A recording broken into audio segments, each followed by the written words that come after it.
Tēnā koutou, kia ora.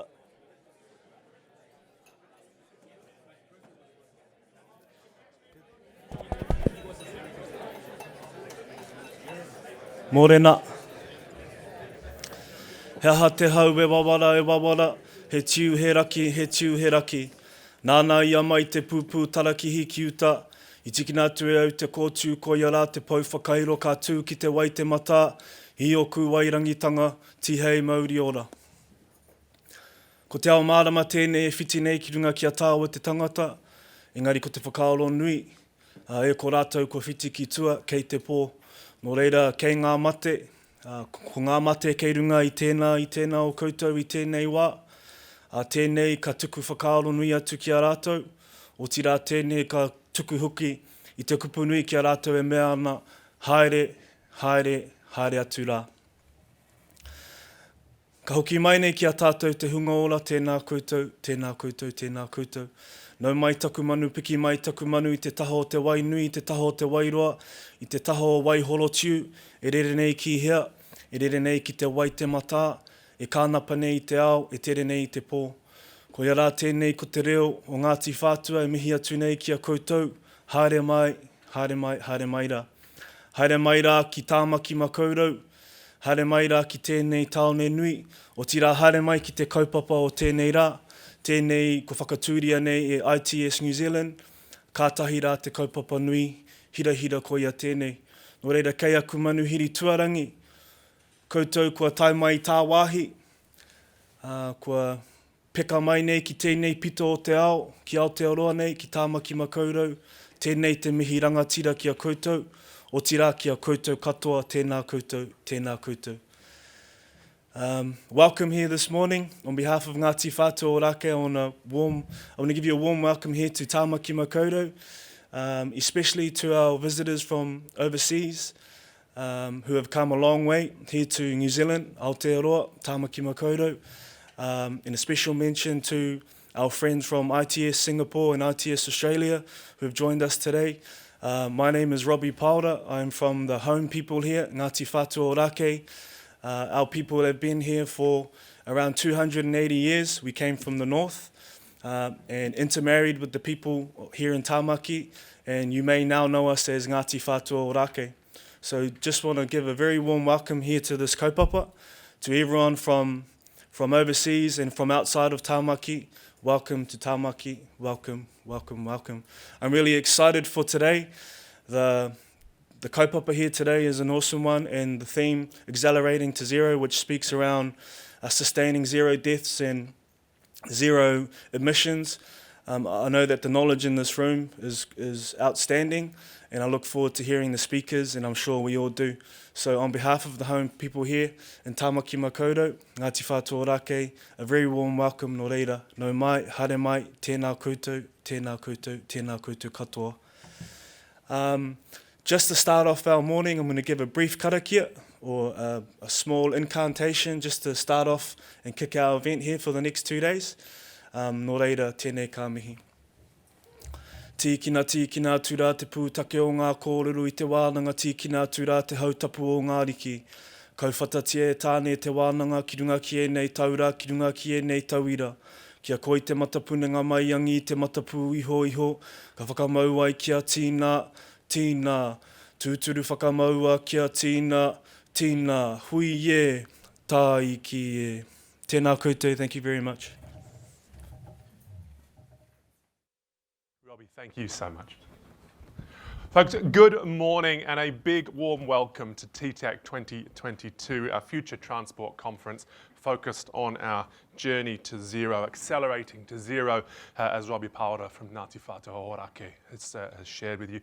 Folks, my name is Joe Davis. It is my great pleasure to be your MC over the course of our 2 days together. I'm really looking forward to our time together, really looking forward to getting to spend some time with each of you, get to know each of you, and listen to what I'm sure will be an energizing and thought-provoking kōrero as we go through our 2 days together. Folks, as a professional MC, I have the opportunity to spend time in a lot of different rooms of different people having different types of conversation, and there are some common threads that line up. through that. So we're going to play a little bit of a game to warm things up. Can I ask, if this is your very first time at an ITSNZ conference, will you do me a favor and put your hand up? Very first time at an ITSNZ conference. Fantastic, which means the rest of you are old hands. Now, if you looked around the room and you saw someone who is here amongst this community in this event for the first time, I'd love you to be welcoming and inclusive and reach out and make them feel welcome and as comfortable as you do returning here. I'd love to know why you're here. Who came to this conference, who booked their tickets for this conference in the hope of making some useful new contacts? Nice. How about in the hope of deepening and restoring old connections that we haven't been able to connect with in a few months? Nice. Okay, I hear that, I hear that. Looking for new ideas, new inspiration, ways to guide a transport sector forwards. Beautiful. Looking for new business opportunities, new leads, the chance to do business, to connect and create value together. Perfect. So here's my challenge to you all. Right? There is a real desire in the room to connect, to reach out, to rekindle connections, to find leads, to be inspired and lit up as we go through our time together. How are you going to achieve that? So my challenge to you, and you can take it up or not, but my challenge to you is to think intentionally, what is my prime reason for being here? How can I achieve that? And to write yourself on your pad, in your diary, on your phone, one sentence that says, while I'm here, I'm going to ... The magic at these things happens outside of your comfort zone. It generally happens outside of sitting with the people that you've known for a long time at a table. And as wonderful as the keynote presentations, the panel presentations, the plenary sessions are, generally it's going to happen for you in those magic bumps that happen with strangers, people you haven't met, and the creativity that's sparked by ideas. So intentionally, how are you going to make the most of these days together? One suggestion, and I'm not here to force it on anybody, but my one suggestion is, I don't know if you've noticed, but human beings are kind of homing pigeons. Right? So you've chosen your chair for this event, you've chosen the table, you've got some brave souls down here in the front. Thank you for being so close to the stage ahead of your presentation. What if you challenge yourself to mix it up a little, to sit with people that you don't know yet, to sit with different people tomorrow than you do today, different people after lunch than you did this morning? I don't think it'll happen, right? Because, hey, I don't want to be wildly skeptical and kick things off on a negative note, but we tend to be homing pigeons, and you will have all seen that at conferences. So my challenge to you is to think, how can I be just a little bit uncomfortable and optimize for that serendipity, optimize for getting the most out of this time together and the interconnections that can occur. A little bit about myself, I suppose. I run, when I'm not being an MC for conferences and driving people into their discomfort zones, I run a company called Nanogirl Labs. We're a science and tech education social enterprise. So we're on a mission to worldwide close the gap in educational opportunity by building amazing edutainment and education technology brands. Really passionate about creating the thinkers of the future, a diverse group of thinkers in the STEM space who can join important conversations like this. This conference also has a professional interest to me. I have a 10-year now relationship with Toyota New Zealand, guiding their conversation around the future of mobility and where they're going. So I will be listening intently to the conversations. It's not often you get to MC a conference where you think, actually, this is super relevant in my life. So thank you very much. If you've been here in previous years, and there was about half of you, roughly, then you will have met Dr. Michelle Dickinson, who's MC'd the last few T-Tech conferences. Michelle is my wife, as well as my co-founder at Nanogirl Labs. She asked me to say to all of you she'd met in previous events a big hello. She's sorry she can't be with you. As of 33 days ago, we became parents to two twins, Marlo and Kaya, and she is doing the most important job in our world at the moment and making sure they don't die while we spend time together here. Let's do a little bit of housekeeping. Folks, if at any point today you need to use the restrooms, the wharepaku, the best ones to find are out the main door here, and you'll sort of see signs across on your left, just the far side of the exhibition space, the limelight space over there, so sort of out and about 30 degrees left of heading. If that's busy or if you want to sneak through, I understand that there are also some restrooms. If you go all the way to the end of the room over here and look down to your right, you'll see some bathrooms there as well. We have a wonderful briefing here. In the event of an emergency, stay calm. Follow the instructions of our wonderful venue staff and leave via the nearest usable exit, and presumably then step into an integrated, beautiful transport system to whisk you away to safety. Let me know if you can find one. Sorry, AT, apologise. Can I say this? Look, I think we're all grown-ups in this session, right? Everybody here knows how to navigate their own life. Can we have permission as a group collectively? Like at some point, about mid-afternoon, about 2:30, you're going to think, man, I've been in this chair a long time. Can we just give each other permission to stand up and stretch, or take ourselves to the back of the room and stand at the back for a couple of minutes if we need to? You are not going to focus and do your best work if you're uncomfortable. Please don't feel that you're stuck. Is everybody comfortable with that? No one's going to think it rude if you get up and have a stretch and do your thing. Folks, my role as your MC is obviously, first and foremost, I've got to keep us to program, I've got to keep us to schedule, and so I'll be moving things along as we need to and guiding you as we go. But fundamentally, I see this as my job is to serve you and to make sure that you get what you've told me you want out of this event. So in that light, two things. The first is, can I ask you to push me? Don't be afraid if you see me in breaks, if there's something you'd like out of this event, if there's something I can do for you, don't be afraid to come up, say hi, and to push me in that regard and give me that suggestion. It's welcome. I'm going to do my best for you over the next 2 days. The other part is that I give myself permission to interrupt. Without being disrespectful or rude, it is my job to keep things on program. So you could, even if you're being absolutely fascinating, I give myself permission to say, hey, we're just going to draw that to a close, and you promise not to take offense if I need to do that. It's just a function of making sure that everybody who's given time to be here and to present to us over the 2 days has time to do that in a timely manner. Folks, thank you so much for having me. I would encourage you to get stuck in, to ask your questions, to really drive things. These are as valuable as the interactions that we have together. Here's looking forward to 2 exciting days. And with that, it is my great pleasure to welcome Mike Rudge, the Chair and President of Intelligent Transport Systems New Zealand, to the stage to welcome you. I said, as he makes his way up to the stage, I said to Mike beforehand, hey, what's one thing that the world doesn't know about you, Mike? He says, I'm an avid record collector. He's got jazz, he's got blues, he's got an amazing collection of music, and I'm hoping that we're going to be able to play some to you during the breaks today. Put your hands together and welcome Mike to the stage.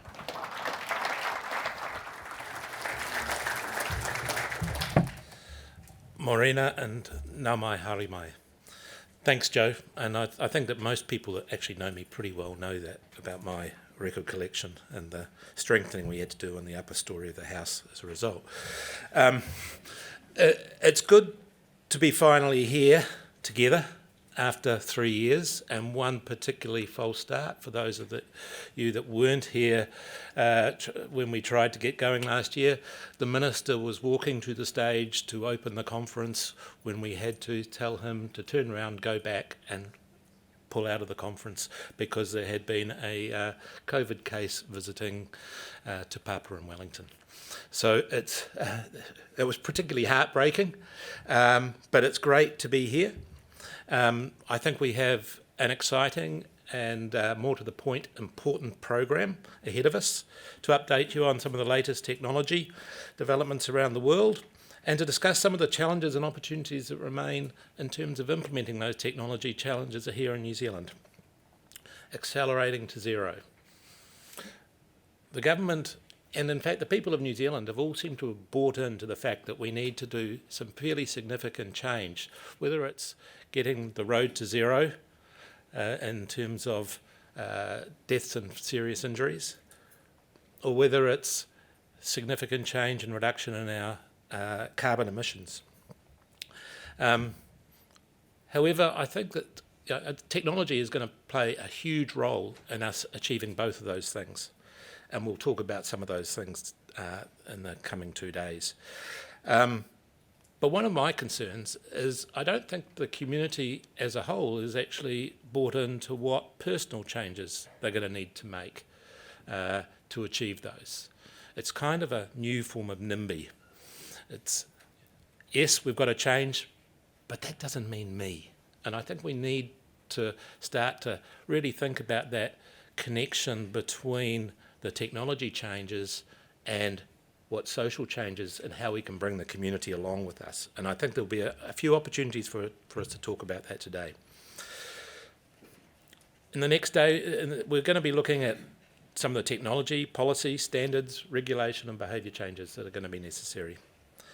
How can we ensure that we make the most of the coming technology to help us achieve the transport outcomes? How can we avoid the overhype of some of the technology solutions that can result in the scepticism and reduce the charge for change? There's been a few announcements in the last couple of days about some of the car companies pulling back from their journey to autonomy, and Tesla being investigated for criminal negligence in the States. But autonomous vehicles are only a very small part of the transport technology ecosystem, and we can't let those things stop us as we look at other options. And again, I'm going to repeat this, and I'm going to repeat it a number of times whenever I'm up here. How can we bring the community along? Because if we don't have the community buying into their technology, it's not going to happen. I'd like to thank all the speakers in advance. I know they put in a lot of hard work to come up with some really good presentations. I'd like to thank our sponsors as well, particularly our gold and silver sponsors. So the gold sponsors are Becca, the Ministry of Transport, and Wakatau. And finally, thanks to all of you for registering. And I think Joe's really set us a challenge about moving around, talking to each other, talking to new people, because unless we do that, we're just going to be reinforcing our current friendships and our current thinking and ideas, when I'm sure some of the people over here who I haven't met before, if I sit down and talk to them, I'll learn some more. So I'll reiterate Joe's challenge. Move around, talk to new people, and make sure you get out of this everything you possibly can. Thanks very much, and I look forward to a great couple of days.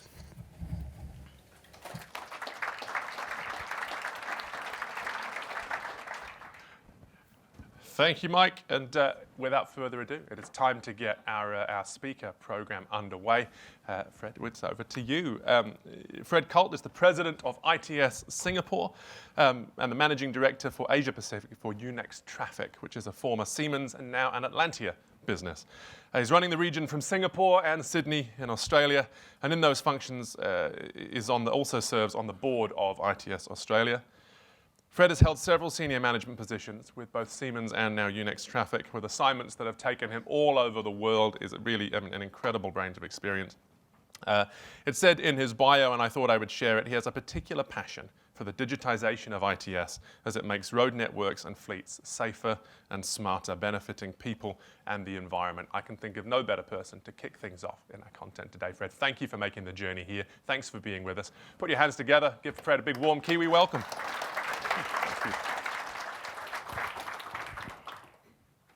Good morning. Good morning, everybody.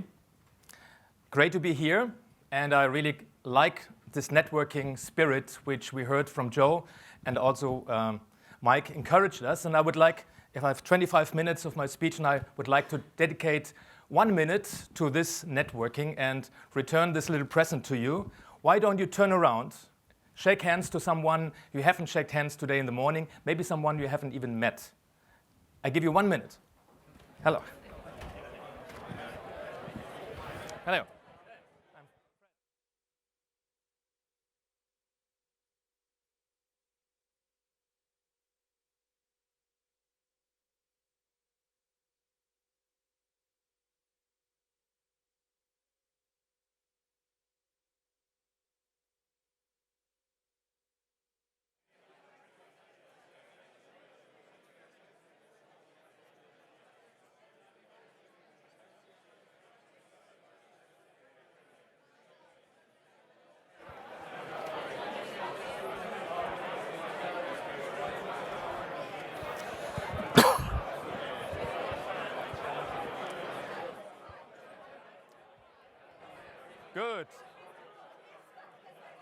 Thank you.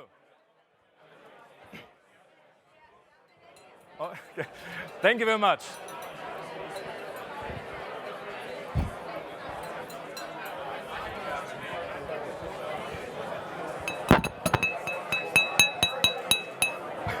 There's a big need.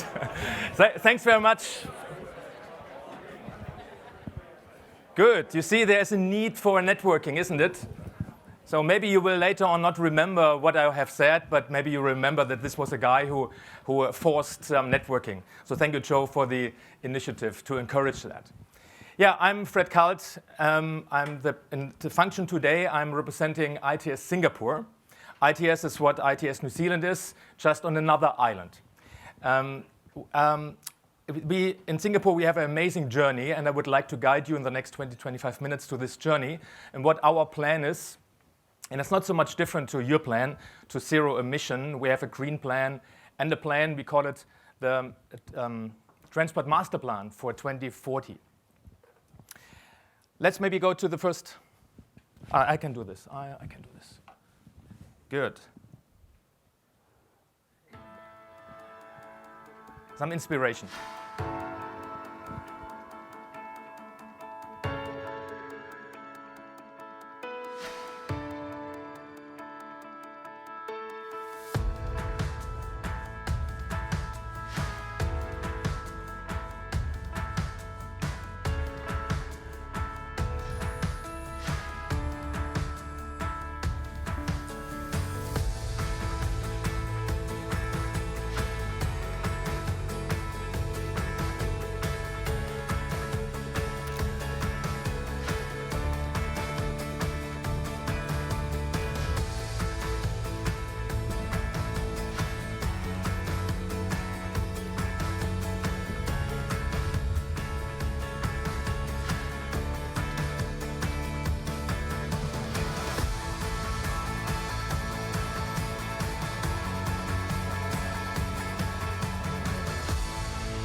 Wow.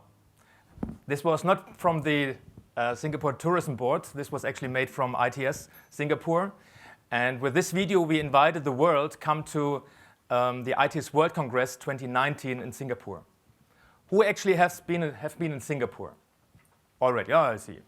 And I think you know this is not Disneyland. This is real. It makes it look quite nice. Who has been at the ITS World Congress in Singapore? Not so many, but this is a real thing. And we will have next year another ITS World Congress. This is in Suzhou, China. Will be difficult to join, but I'm also representing the ITS board in Australia, and we are doing a so-called global ITS summit in Melbourne next year, so maybe we'll see you there. But now let's come back to the Singapore, New Zealand story, because I made some statistics about our two island nations. So first of all, what do we have in common? You don't need to read all that. So I made the exercise for you. Actually, do you know that both states has the same population, about 5.1, 5.4 million people, almost same. What else is similar is life expectancy, males and females same. We are same, we have living in such a great nation that people are getting quite old in our states. Humidity, 80%, 82%, same. Rainy days, 10, 11 days, same. We're expecting more. And sunshine, even 5.8 sunshine hours per day. So we have many in common. But what is different is, of course, the size. And you can see here the area, 267,000 kilometers. It's the size of Germany, by the way. I'm German. Compared to Singapore, 719 kilometers. So you can imagine later on what you should take away. Singapore fits to the Lake of Taupo. Almost the same 700 square kilometers. Just imagine, same number of people, Christchurch, Auckland, Wellington, all these people on the size of Taupo. So definitely a different challenge you have. And the last slide, statistics here, the roadways. 94,000 kilometers here in New Zealand.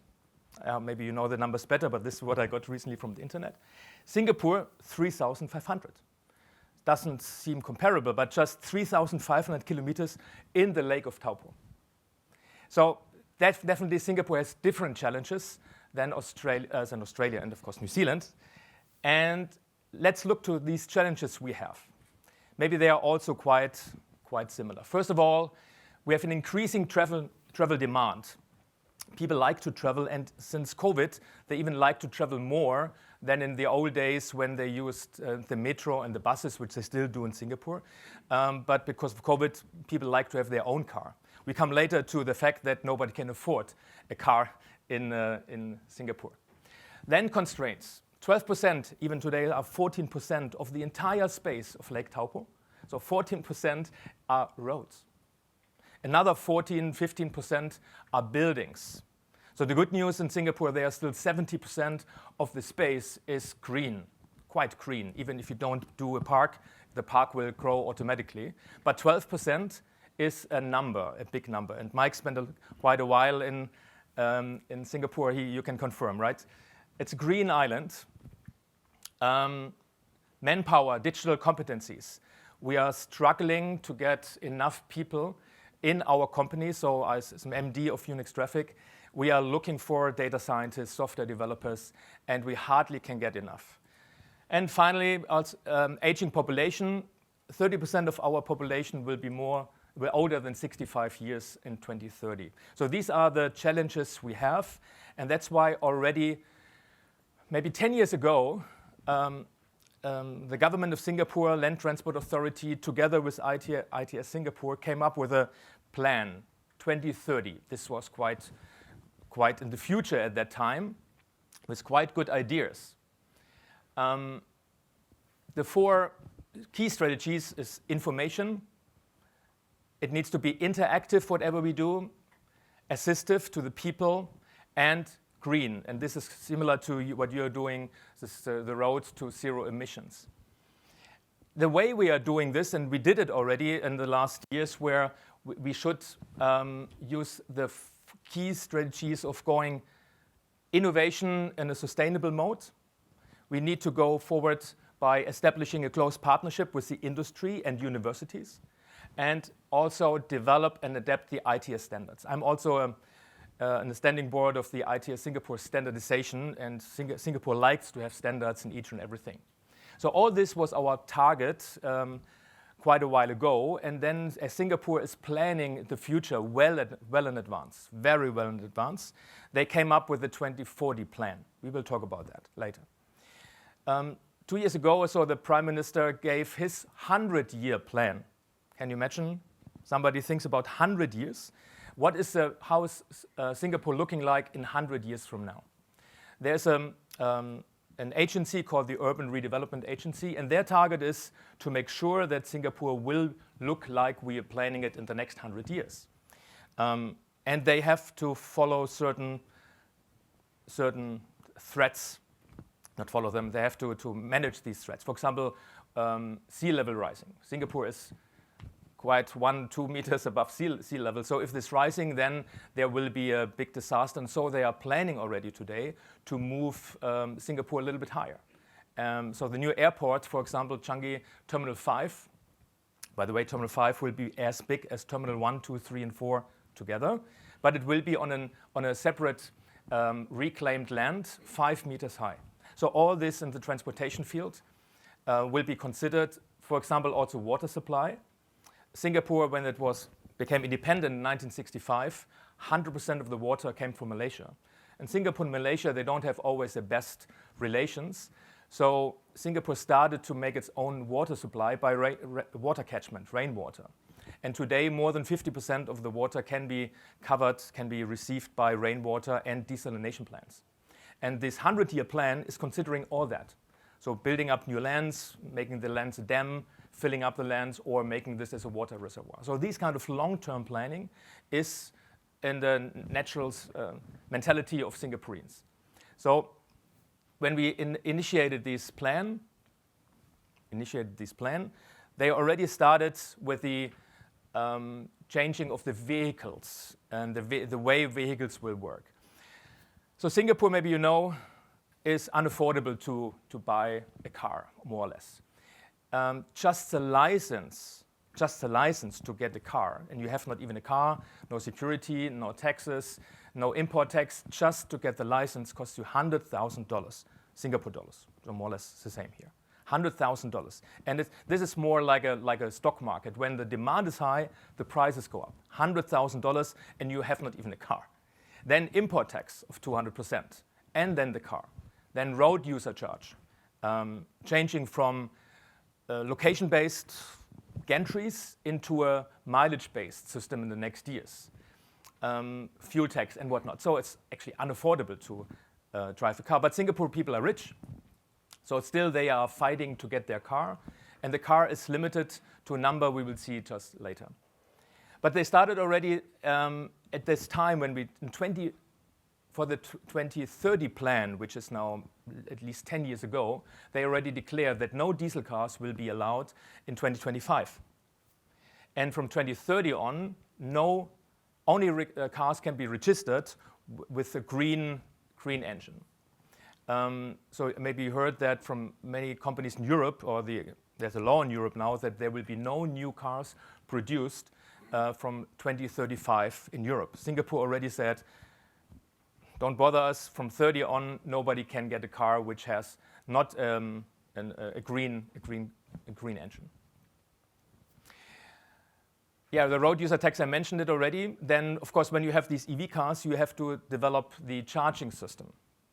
So charging system already at that time, they said, let's make 30,000 cars. And there are not so many cars, so this should be sufficient. But they also understood that this is a kind of chicken and egg problem. So now they are encouraging the housing development boards. Many people live in a housing supported they're living in the HDB, which is a government-supported housing agency. And they are managing all these charging systems, and they increased now the number to 60,000, which should be island-wide in the next 8 years. The difference is, maybe difference also to New Zealand, because the stretch from Lake Taupo is just 40 kilometers from east to west. 40 kilometers. North to south, maybe 20. So do you really need this fast charging? Not really. So that's why it's enough you can drive the whole day. Actually, there are some statistics saying that you only need to charge your car in Singapore every 5 to 6 days, maybe for 6 and 7 hours. That's maybe enough. So these 60,000 charging units should be sufficient. You don't need, like maybe you, when you go from here to Wellington, better you know that there's a place somewhere you can charge your car, and better fast charge. So that's why the investment is also quite lower and supported by the government. Now the problem which I mentioned before is that the cars are expensive. This is kind of steering system for the government. They realized what's going on in other Asian cities. Go to Jakarta, Manila, go to Bangkok, and I'm sure you traveled these places. It's horrible. Car traffic is horrible. And they can't follow up with ITS systems. They can't follow up with enough elevated roads like in Bangkok, there are just too many cars. And one reason is there's no public transport, really. That's why you take your car. But on the other side, it's affordable. It's very affordable to buy a car. That's why Singapore said, if we continue in 2006 with 800,000 cars, if we continue like that, we will have the same situation like Bangkok and Manila. Therefore, they introduced this tax, which I said, these certification of entitlement, $100,000. 4 years ago, it was $30,000. And now we're coming more to 1 million vehicles on the road. And this is a magic number. There's a law that there are not more than 1 million cars allowed in Singapore. 1 million. And half of them, more or less, are commercial vehicles, taxis, buses, trucks, and whatnot. So only 500,000 cars are for 5 million people. You can imagine how much it is to get this car and how important for Singaporean people is it to get these cars.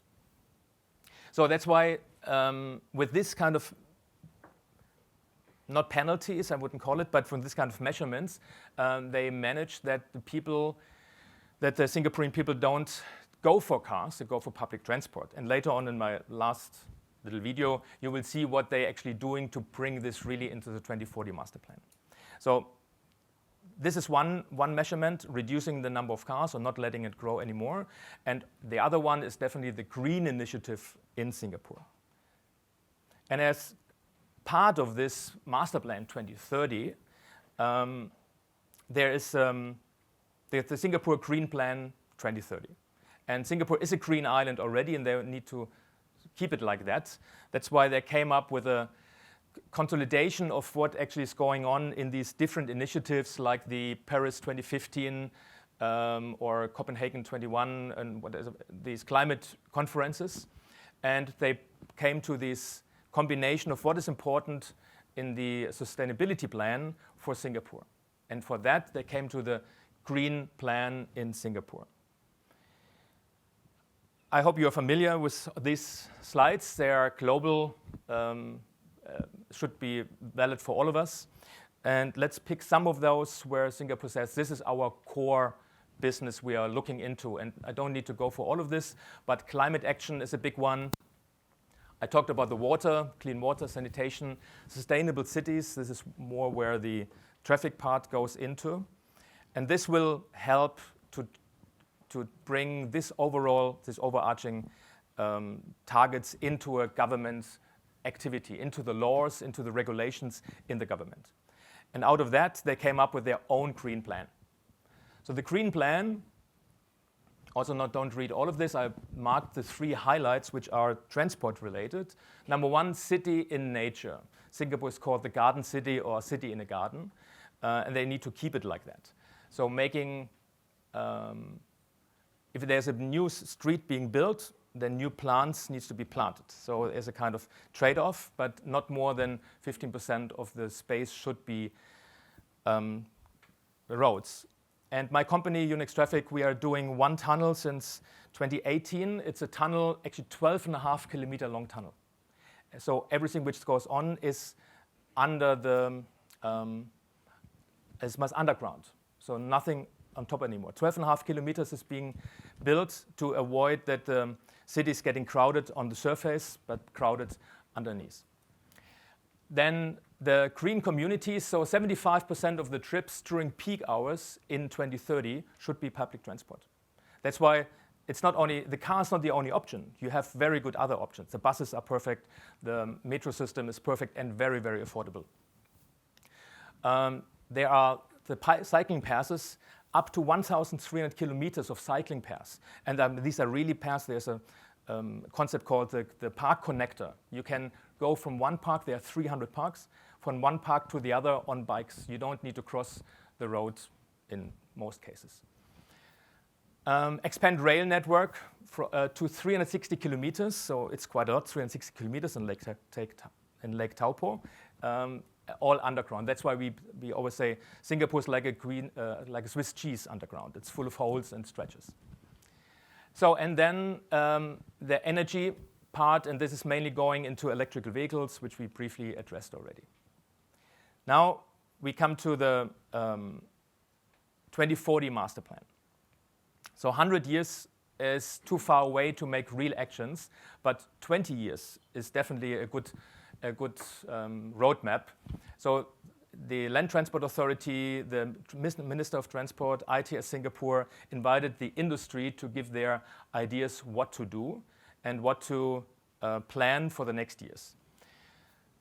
There are 3 highlights. There will be a little video later on, and these highlights, this will show you the highlights. First, there are 23 townships in Singapore, and within the townships, not more than 20 minutes, you can reach every destination in this township, and not more than 45 minutes from island one side of the coast to the other coast. So from in the city, less than 45 minutes is the target to achieve. And this you can do by building new highways, like underground, but also building new metro systems. Transport for all. So you will see later on in the video, it's really about the silver generation. So everybody, like 30%, as we heard, the so-called silver generation, 65 years old and older. I'm part of, with my hairs, at least I'm silver, not yet in this generation. There will be a lot of support for those people or disabled people in the future. And definitely healthy lives and safe journey. So safety is one of the highest priorities. So this is the introduction to a 4-minute video. I hope you spend the time where Singapore tells you what their plan is for 2040. I skip that. Transportation in Singapore has changed in many ways over the past few years. We now have more choices for getting around than ever before. As the needs of Singaporeans grow, we are taking a fresh look at how our land transport system can better meet our future travel needs. So, how will we shape our land transport system in the years ahead? For many of us, it's about enjoying convenient, connected, and fast journeys, with more options to walk, cycle, and ride. That means we'll be able to cover short distances easily by walking, cycling, or using personal mobility devices. For longer journeys, we can count on mass public transport like buses and trains, or shared transport like taxis, private hire cars, and car sharing. How will we make this happen? For a start, it'll be faster for us to get around with 20-minute towns and a 45-minute city. Eating out or going shopping? It will take no more than 20 minutes to get from your home to the nearest neighborhood center, where you can find shops, eating places, clinics, and more. And traveling to work during peak hours should take no more than 45 minutes, with transport improvements and new regional centers that will bring jobs closer to you. To achieve these goals, we are building about 700 kilometers of cycling paths by 2030, and will continue to expand our cycling path network to well beyond 1,000 kilometers by 2040. Transit priority corridors, which are dedicated bus lanes and cycling paths, will be built to enable faster travel. New lines and stations on our rail network will connect us to even more places on our sunny island. We can also look forward to having more integrated transport hubs, which will make our journeys more convenient. It will be easier for us to run quick errands along the way before transferring to our next ride. Technology will play a bigger part in our everyday travel. For example, autonomous, on-demand buses will be available in the future to offer us more flexibility to get to our destination. As our needs continue to grow, the land transport network will be enhanced to become even more inclusive for all. We can create a more gracious and caring community too, by looking out for one another and helping others so that everyone can enjoy their daily commute. Initiatives like priority queues and cabins will be implemented. There will also be more wheelchair-accessible facilities in our public transport network to help those with trouble using steps. The elderly among us will find it easier to move around, with more resting points and lifts at overhead bridges. For our commuters with special needs, new technologies like audio alerts will help them board and alight from buses more easily. Public transport staff will also undergo more training to provide better support for commuters who require assistance. We want to wake up every morning to a clean and safe environment where everyone can enjoy healthy lives. Walking and cycling will be made better, with wider footpaths and dedicated cycling paths, while an additional 150 kilometers of covered linkways will keep us cool and dry to and from our doorsteps. To create a more livable city, our towns will be redesigned with more spaces set aside for community users. New technologies like the collision warning system on buses will also help make our journeys safer. By 2040, we can enjoy a greener and quieter environment with public buses, taxis, and private hire cars running on cleaner energy. Noise barriers along elevated railway lines will also bring sound levels down. We're excited about these upcoming initiatives, which will make it easier for everyone to walk, cycle, and ride. With the Land Transport Master Plan 2040, we can all look forward to a better land transport system that brings Singapore together. Thanks very much. In time, 9:50, right, Joe? Spot on. Spot on. So thanks very much. I hope to see you in Singapore or the next 2 days here around. Thanks very much.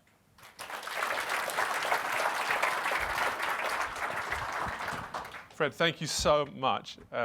Far out. As you know, look, this is your sector, and I'm amped to learn about it with you over the next couple of days. But thank you. What a fascinating presentation.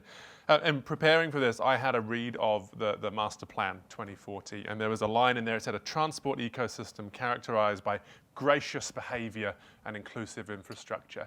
And I thought, I've used a lot of public transport systems around the world. Never once have I seen one characterized by gracious behavior. What an incredible model for the world. We do a fair bit of work in Singapore. I can't wait to get back up and experience that. I was also really struck by your comment around the 100-year plan and your Prime Minister sharing that. Mavis Mullins, an amazing Māori business leader here, talks a lot about mokopuna decisions, making decisions for grandchildren, mokopuna. And I think there's a lot that we can draw, certainly in New Zealand generally, and perhaps in this space, by extending our decision time frame out like that. Fred, thank you so much. Great presentation. One more round of applause, please.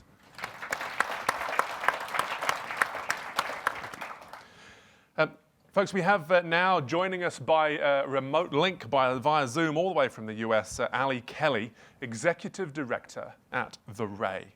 So with The Ray, they've developed an 18-mile stretch of interstate in Georgia where they're using renewable materials, building clean energy for clean transport, testing road connectivity, improved lighting and signage, collecting traffic, weather and collision data, all to make the most of the roads for the future. Working with the Georgia Department of Transport and FHWA, Allie's guided more than a dozen projects from concept through to the construction on the Ray Highway, as the non-profit organization is now working with more than 24 agencies across 15 US states, scaling innovations from I-85 from their test bed at the Ray out across the United States. Following in the legacy of Ray Anderson, the Ray believes that the technologies exist to make transportation zero deaths, zero carbon, and zero waste. Allie, I know that we've got you online. A big warm welcome from all of us here in Tamaki Makaurau, Aotearoa, New Zealand. We can't wait to hear what you have to share with us today. Thank you so much. Folks, I know she'll hear your applause.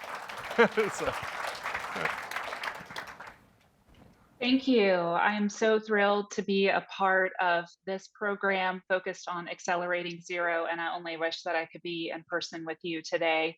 I think that you're going to feel and see a lot of alignment between the accelerating zero theme of your ITS New Zealand conference and alignment with the Ray and what our mission orientation is as a nonprofit organization in the United States. And if I may, I'm going to share screen so that I can work through a few slides in a relatively short period of time to walk you through our work in the United States and maybe even some potential to partner together with ITS New Zealand.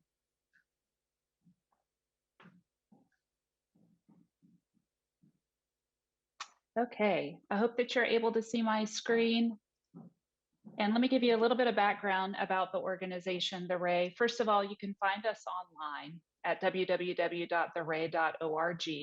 We are a nonprofit organization based in Atlanta, Georgia, and also in a small town called LaGrange, Georgia.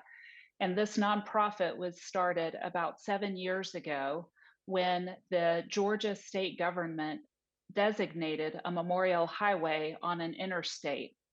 That interstate section is 18 miles long, and it runs from the Georgia-Alabama state line to the city of LaGrange, Georgia. And the city of LaGrange, Georgia, is where a company called Interface was founded. I'm not able to see how many of you in the room are familiar already with the company Interface or the man who started it, Ray Anderson. It's a really lovely and long story, and I'm going to try to summarize it for you quickly by saying that in the 1970s, Ray Anderson was the first person to bring the modular carpet tile to the United States when he started Interface in LaGrange, Georgia. And within about 15 years, he grew that company to $1 billion business operating around the world in more than 109 countries. And that is enough to get you on a highway designation on a brown highway sign in the United States. That business legacy is already a lot to admire and to try to emulate.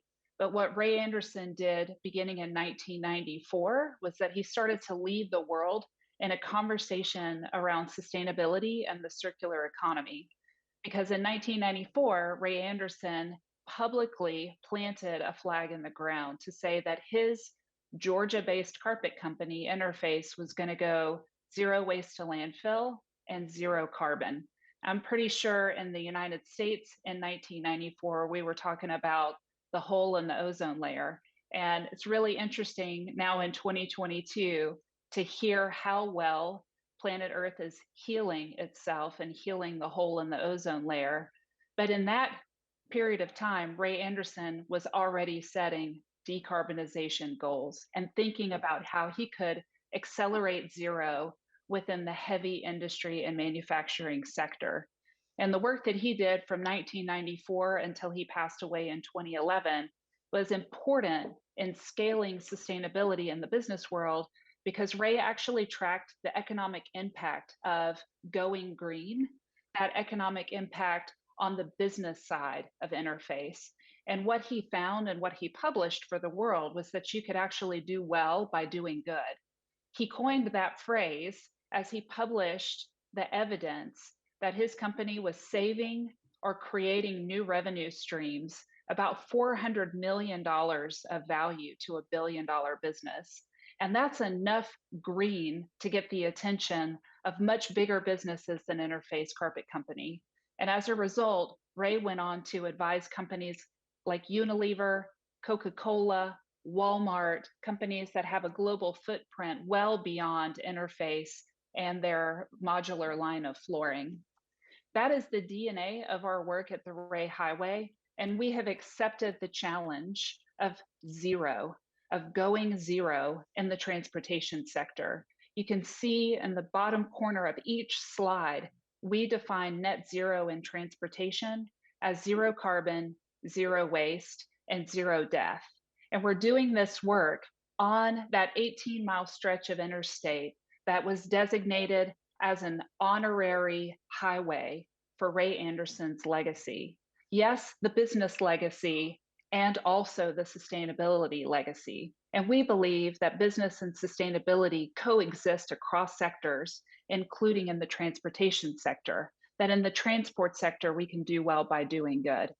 Over the last 7 years with Georgia DOT and the Federal Highway Administration, we have brought to life more than a dozen projects on this 18-mile corridor, and some of them very quickly, I'm going to review with you today, a particular focus on those projects that really drive at the zero that y'all are gathered to talk about today in your Accelerating Zero conference.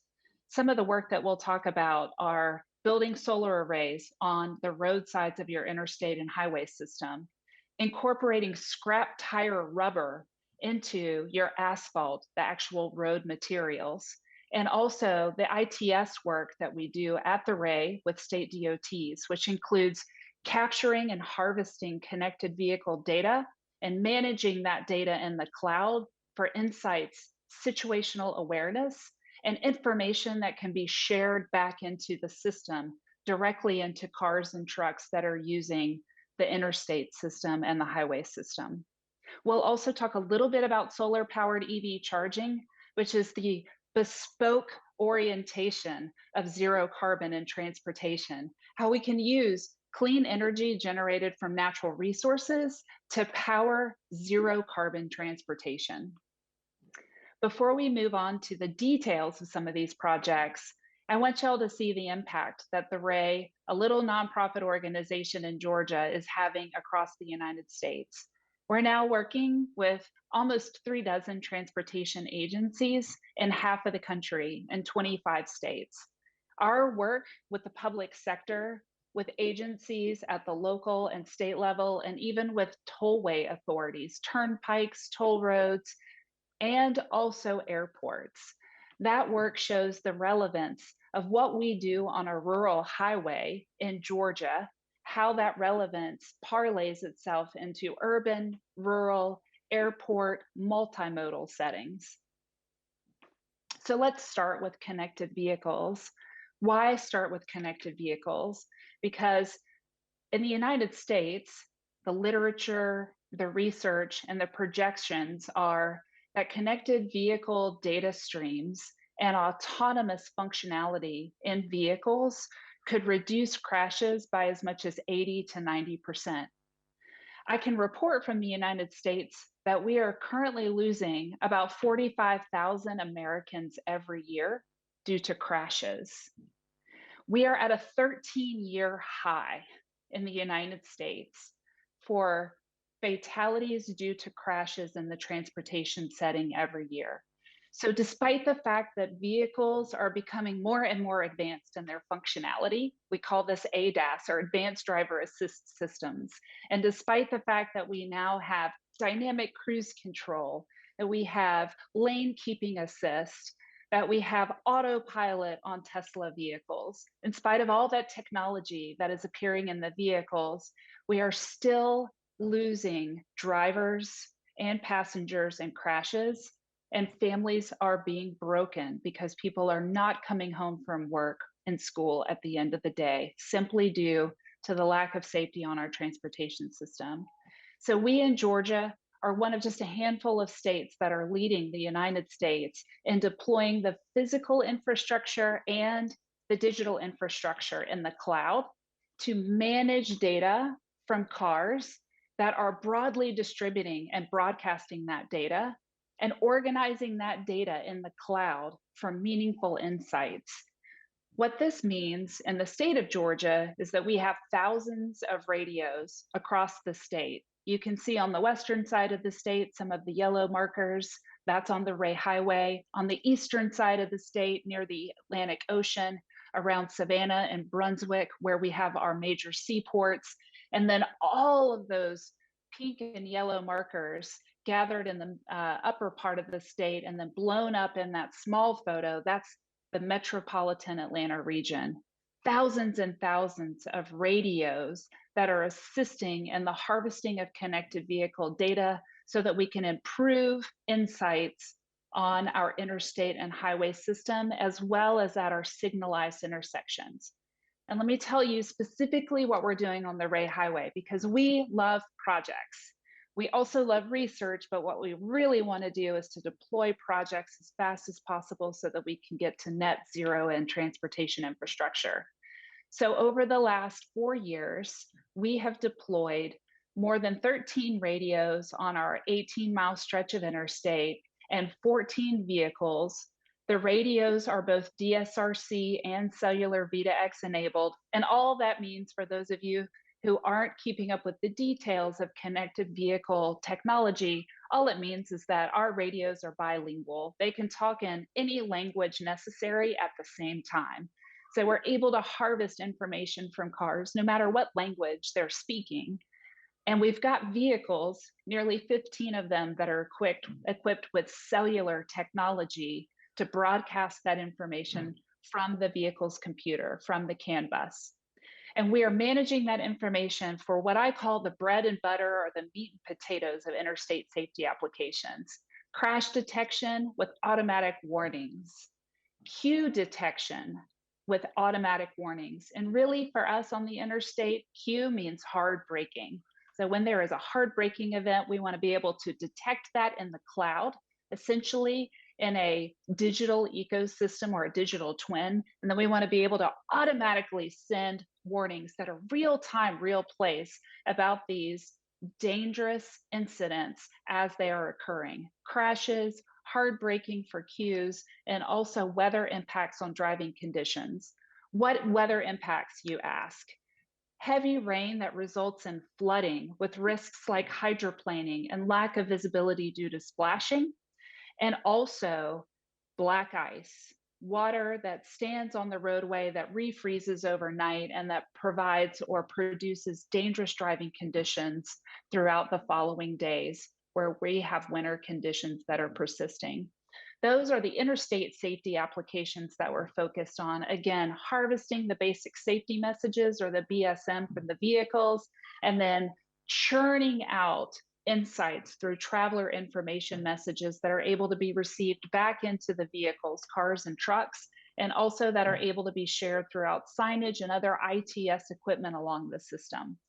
And we anticipate that we will have future partnerships announced even before the end of this year with tier 1 suppliers. So more than just vehicles produced by companies like Kia and Hyundai and suppliers like Panasonic, but also other pieces of connected infrastructure in the vehicle and on the roadways that will be able to tell us more about what the driving conditions are in a real place, real-time scenario with safety and security of the data.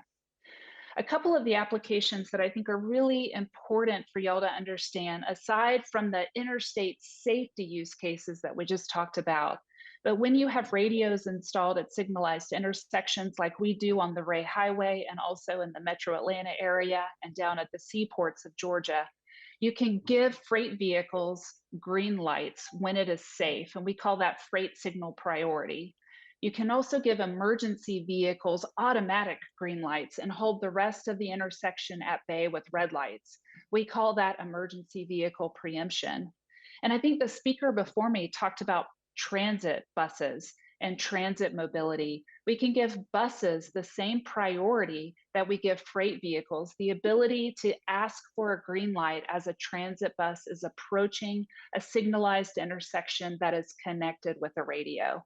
We're doing that across the state. All of these applications are enabled due to the small investment. These are marginal investments in the radios and the physical technology, and then building the platform in the cloud. And we have opted to go with the Cirrus by Panasonic connected vehicle platform.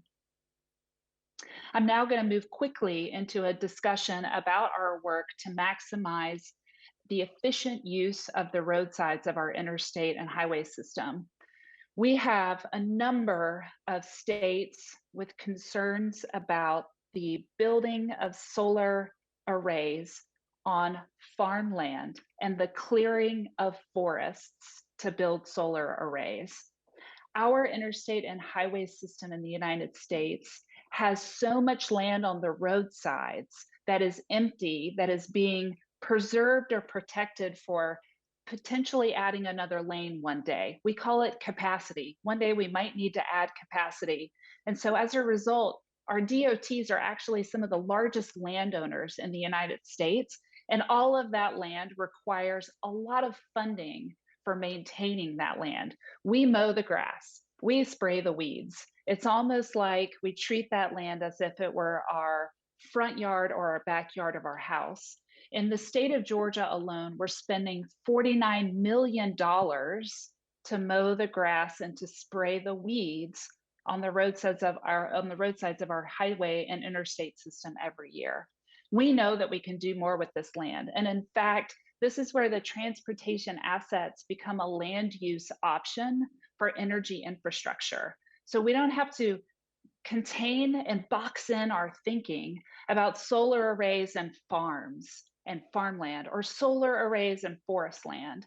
We don't even have to box in our thinking as we expand our energy grid, as we add more cables for our energy grid to expand the energy that's available for electrifying transportation and electrifying the built environment. We don't have to box in our thinking to run those new grid lines through communities or on private property. We don't have to take people's land because we have the land on the roadside. And it's a great land use solution for energy infrastructure. It also brings clean energy infrastructure right next to your travel lanes, where you can then use that clean energy from the solar arrays to power electric vehicle charging for passenger vehicles and also for heavy trucks, for freight vehicles. So you're looking at the solar array at exit 14 on the Ray Highway. It's about 4.5 acres of empty, eroded, already cleared of trees land that was just sitting underutilized and frankly expensive for our state DOT. And we've transformed it into a clean energy power plant. It also happens to be the first pollinator-friendly roadside solar in the United States. So the ground around and under the solar arrays is planted and is managed for habitat that grows wild every year. We only mow the ground once a year, and that habitat supports bees, butterflies, and other pollinator species that then support the agriculture in the area. And so from empty transportation assets, we get a benefit to energy by bringing clean energy online on that underutilized land, and a benefit to agriculture by protecting and preserving habitat for pollinator species. We also get a great result for transportation because, as y'all know, when it rains, it pours, and that stormwater needs to be managed by what is growing on the roadsides. And when we grow pollinator meadows, when we grow those habitats and we don't mow them short, then the root systems provide protection from erosion and also help to bring more of that stormwater into the soil. One of the things that I want to make sure that y'all know that we offer at the Ray, we're a nonprofit organization, and we do have software and tools that we can provide for agencies to use for free. And one of our tools was provided by a company called Esri. They are the world's foremost leader in geospatial technology and mapping. And we can actually map the roadsides for solar radiation. You're looking at the Iowa roadsides on their interstate system right now. This is Iowa DOT. Bright red means a lot of sun. Bright green means it's the combination of great radiation, but also the elevation and slope is acceptable for maintaining solar arrays, and there's no tree cover. So green means go. This is our suitability ranking, taking into account elevation, slope, surface characteristics, and radiation.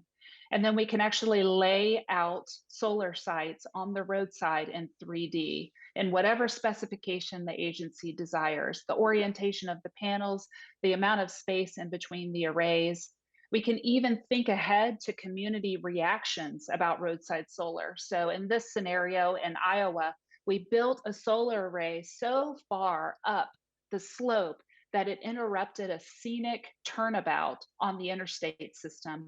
At the top of the screen, you can see the turnaround that was supposed to be available for viewing scenic vistas. So we were actually able to adjust the solar array so that we could preserve the viewshed of that scenic turnaround area.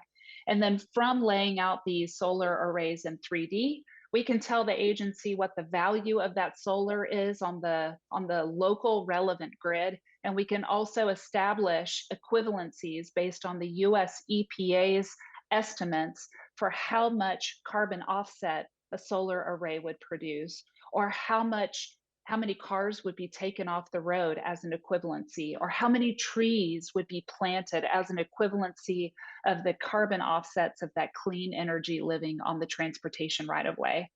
I just want to say for a quick moment, for transportation agencies trying to reduce emissions from the transport sector, trying to achieve zero carbon in transportation is very challenging, because both in New Zealand and in the United States, what you drive is an independent free choice, a passenger vehicle as well as what vehicles are in your fleet.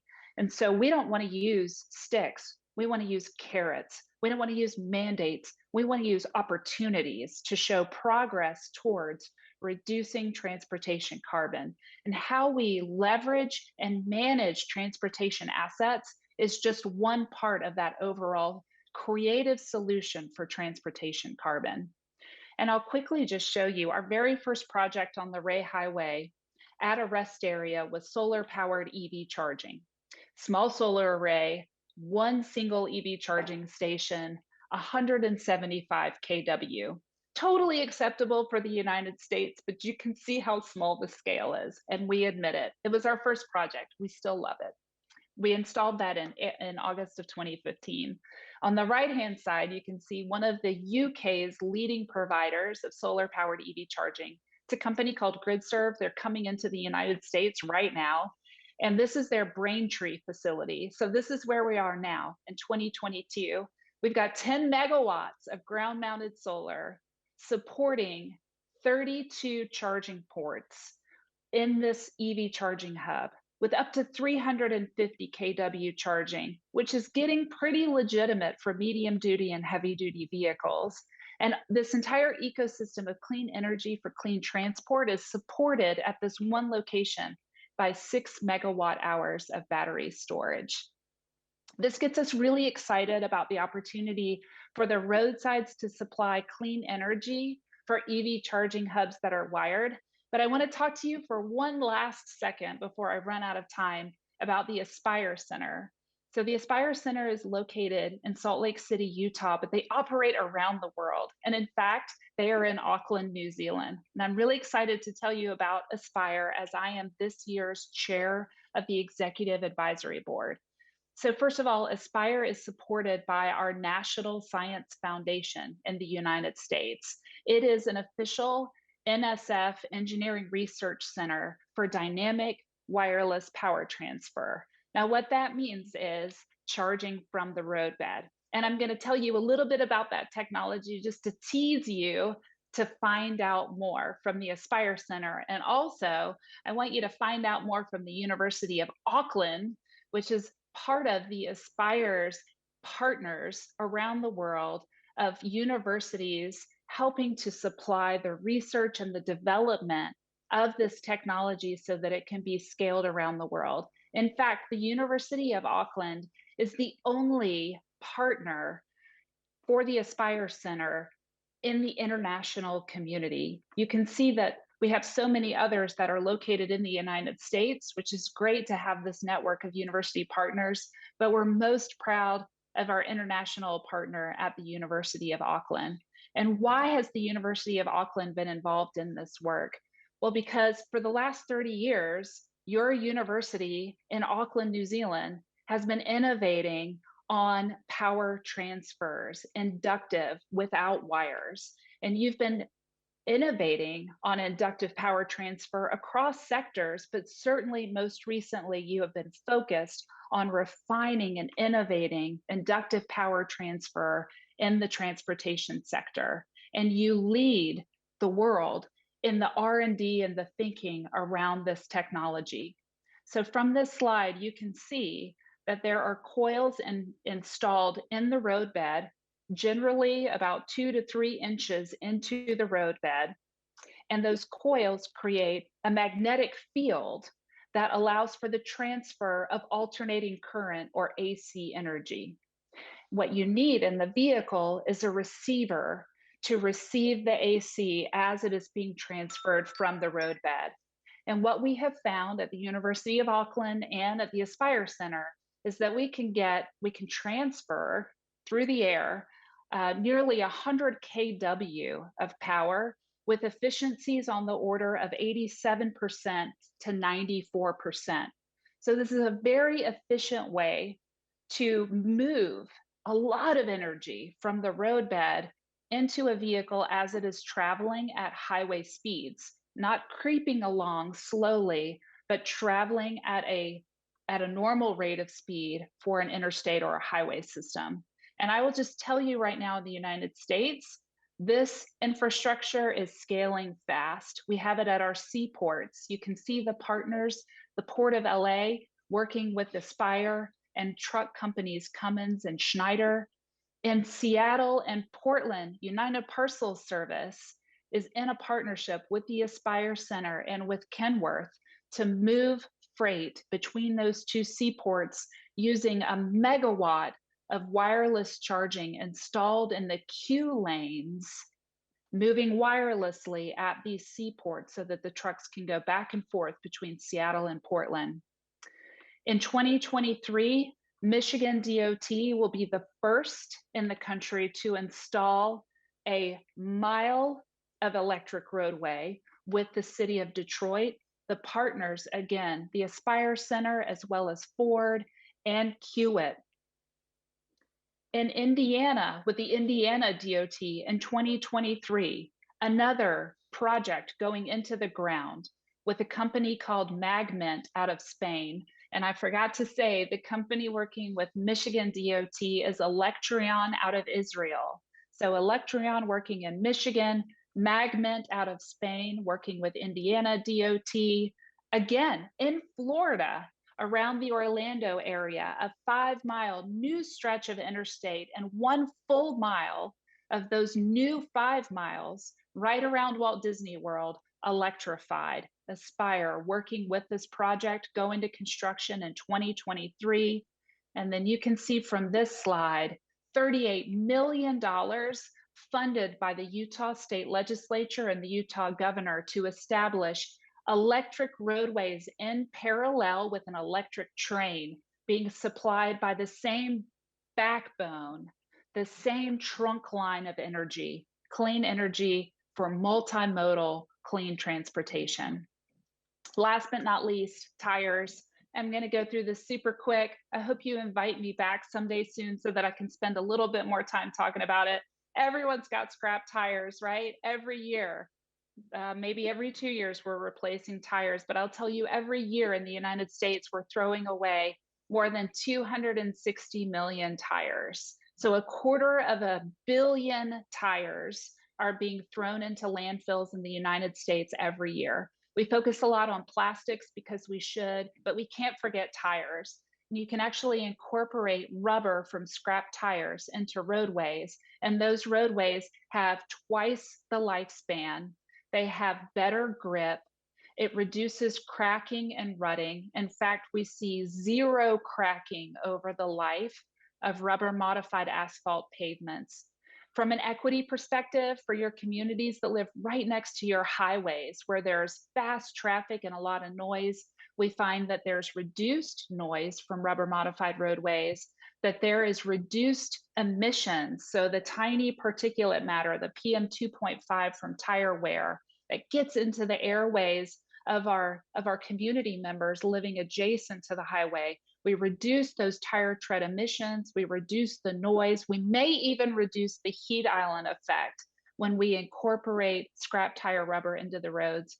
And last but not least, we reduce the emissions of carbon when we pave roadways by 1/3, a 34% reduction in CO2 emissions from road paving when we choose to incorporate scrap tire rubber into our roadways. It's an amazing circularity opportunity in transportation. And I will tell you that we know that electric vehicles today wear tires faster than their fossil fueled vehicle counterparts. Gas-powered cars and diesel-powered cars wear tires less than EVs, and that's because electric vehicles are delivering power directly to the wheels. It's the instant torque. Everyone thinks it's the battery weight, and it is actually the instant torque and the impact of that instant energy to the wheel that is just grinding through tires. The tires on EVs are generally spec'd to be lower rolling resistance, so it takes less energy to move the car with lower rolling resistance tires, but you put instant torque on low rolling resistance tires that aren't very durable, and you get accelerated tire wear. We've seen studies this year that EVs are wearing tires about 24% faster than other vehicles. And so this is an imperative that we tap into second life opportunities for EV batteries and for tires that are at their end of life so that we can recycle and reuse those materials into something even better in their second life. EV batteries can go to grid storage for the energy grid. EV batteries can be completely recycled into new batteries. And yes, scrap tires can be repurposed and reused into high-performing roadways. I hope that y'all have an amazing rest of the day and amazing rest of the event. Again, the Ray is online and on social media. I invite you to email me with any questions. especially if you want to challenge any of our assumptions, if you want to challenge any of our work at the RAI, challenge us to go farther or faster, open up opportunities in New Zealand for us to work with you. We would be delighted to hear from you. Thank you so much for including me in your program today.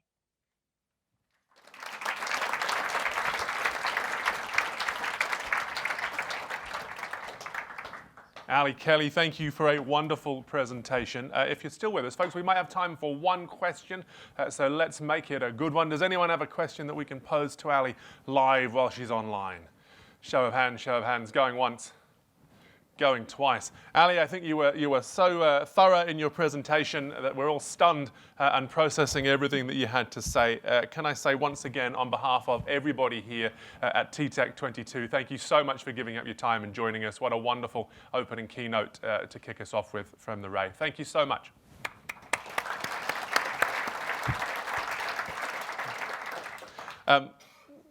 Folks, I was picking up on Allie's comments there around the Aspire partnership with our own University of Auckland. Doug from UOA, who works on the Aspire project, he's not in the building at this moment, but will be around over the couple of days together. And of course, the University of Auckland have a stand in the exhibitor space in the Limelight room. It is time now for us to take morning tea. We've got 20 minutes to break. If you could be back here at 22:11, ready for the next piece of the program, I would really appreciate it. Folks, while you're there are some brilliant exhibitors in the Limelight space. I was just out having a chat with Barbara and Matt from Frankly AI, a multilingual conversational AI that can actually engage with you, ask questions, and is bilingually fluent in Indigenous languages. I'll bring these highlights to you through the course of the program. Stop and say hi to Barbara and Matt. If you use the QR code on the business cards there, interact with the chatbot on your phone, you go in the draw to win a Google Nest. Folks, great start to the program. See you back here in 20 minutes. Enjoy morning tea. Cheers.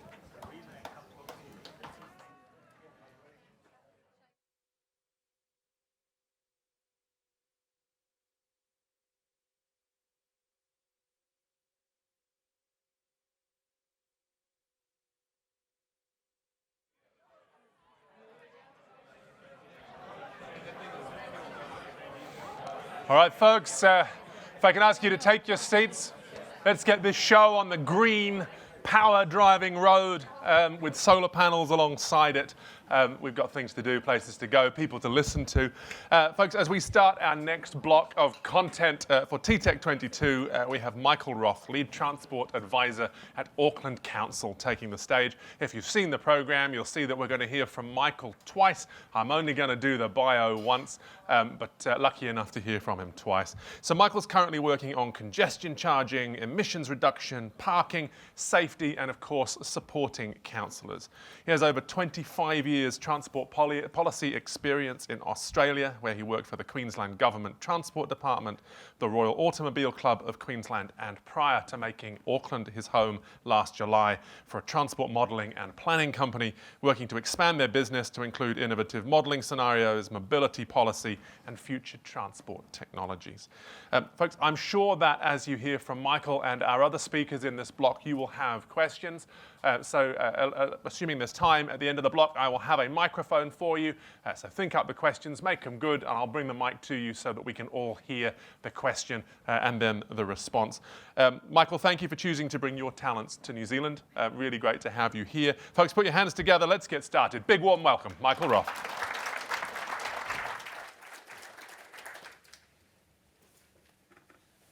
Good morning, all. Thank you.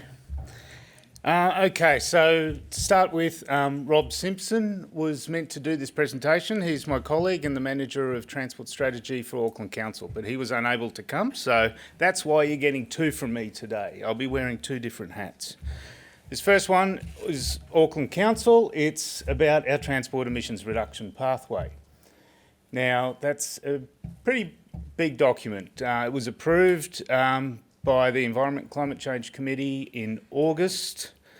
So it's still quite fresh, and it spells out what we need to do to achieve a reduction in emissions as required by our membership of the C40 cities network. So I'll just go through quite quickly a brief summary of the process we went through and the where we ended up with the pathway. We generally call it the TERP, but that's not a very nice acronym. I suppose we were given the challenge. Auckland's a member of C40 cities. We're required to halve our emissions. Auckland has a climate plan that was agreed by council to halve the city's emissions. Through that climate plan, it was decided that the best way to achieve that involved a 64% reduction in transport emissions. So that was our target. We had to work out how on earth can we achieve that. Initially, we intended on developing several pathways to put to council and say, well, which one is best? You know, one that might be a bit electrification heavy, one that might be about mode change and so forth. But when we went through the process, we realised, Jesus, we have to pull every lever we can to the maximum. So we only gave them one pathway, basically. Go hard on everything. That's your only hope to get the 64%. So it was developed in collaboration with Auckland Transport, obviously. So it's an AT and AC document, and it's just a pathway. It is not a prescribed list of actions. We're going through the process now, as is Auckland Transport, on working out what we can actually implement. So now I'll go through a bit of the details of the TERP. Obviously, there's a whole range of issues that we're addressing through that, the chief one being emissions reduction, and that's a global issue where Auckland is trying to play our part in the global space. And it's also, I think, very important for New Zealand. One thing I've noticed in coming here, and a small country run from Wellington, I'm not sure if there's enough emphasis on the importance of Auckland as the one proper city of New Zealand. The place where the young talent will end up if they want to, if they don't want to go into the public service, but they want to, achieve big things. If Auckland is not performing well, then that talent's going to end up in Sydney, Melbourne, or God help us, London, or somewhere like that. So it's really important for Auckland to do a good job. Obviously, a whole bunch of regional issues. I can't actually read that properly from this angle, so I'll let you guys read it yourselves. But the point being that emissions reduction actually delivers a lot of other issues, whether it's about affordability, whether it's about equity, whether it's about air quality, health, physical activity. There's a lot of agendas in common. So a focus on emissions reduction is actually not important of itself, but the same actions that deliver those emissions reductions deliver a lot of what all sectors want. Now, why did we end up with 64% target for transport? It's because transport is such a huge slice of the Auckland emissions, well over 40%. And as you can see there, over 30% of the city's entire emissions are from cars and light vehicles alone, with an additional 10% from heavy vehicles. So it's huge, and it was determined that transport emission reductions are slightly easier to achieve at scale than things like closing down the industrial sector or stopping cows from burping and so forth. So that's why we've got such ambitious targets. 64%, I've mentioned that. That number still scares me, but we need to do everything we can to get there. You can see the graph on the left. The first line, that's the business as usual. The slightly reducing line, that's when you look at our existing regional land transport plan and all the other things that are already in place, our projects with the busways and the like. So that's even all the public transport improvements that are in there. We're anticipating they will only have a marginal reduction in greenhouse emissions. The pathway is a massive reduction, the dark blue line. And you can see the numbers to the right there. That requires us to do an awful lot. And guys, all this stuff is on the website. There's a summary document, easy to read, has most of the same information as this presentation. So easy to get hold of, and yeah, tell everyone about, because this is a key challenge for our sector. This is not really a technology presentation I'm giving here, but I'm glad to be in front of a technology audience. I'm a manufacturing engineer originally, and I understand that so much of our focus is on things like traffic flow, saving travel time. Really, what the TERP is saying is that we actually need different performance indicators. Those indicators are no longer relevant in a world that has to achieve dramatic reductions in emissions. So this is a transformation none of us have been through. It is quite a challenge looking at the blue bars there in terms of emissions from cars. That is a massive reduction. And we're talking 2030, that's 8 years away. So this is quick, hugely ambitious. Just a few of the changes. We're talking about a halving of light vehicle travel. An awful lot of the short trips. The median trip in New Zealand, car trip, is 6 kilometres in length. So 6 kilometres, it's an easy distance to cycle, especially when you bring in things like e-bikes and so forth. We're anticipating a large transfer of those shorter trips to other modes. We're also anticipating, to achieve this kind of ambition, a much stronger electrification than what the central government has modelled. They're looking at about the same kind of percentage in 2035 as what we're anticipating in 2030. So to achieve this ambition, we really need a rapid take-up of electric vehicles, about a 10-fold increase in active transport, so walking and cycling, and about a 5-fold increase in public transport. So that's massive consequences for our entire public transport system. Just going through some of the specifics. Bus, train and ferry, 29% of mode share by distance. So all these figures are by distance, I think. 13% for cycling, which includes e-bikes, 3% for walking. Massive increases on current. Halving of vehicle travel, 32% electric, I said that. We've also got approximately a halving of all the other emissions, the road freight, the sea freight and the air travel. So hugely ambitious across the board. Fortunately, there were other documents we could look at, things like the Sustainable Business Council did a freight decarbonisation pathway, which also looked at a halving of freight emissions by 2030. Now, in the pathway, we ended up with 11 action areas,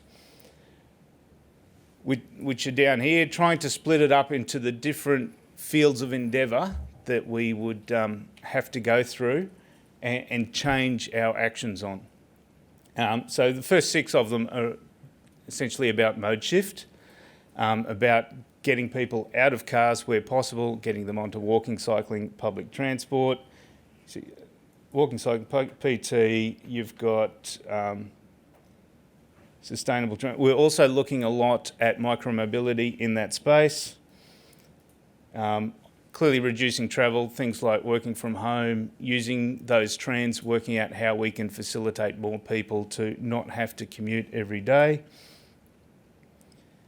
Improving safety. The key barrier to increased active transport take up is perceived safety, so we need to improve that actual and perceived safety.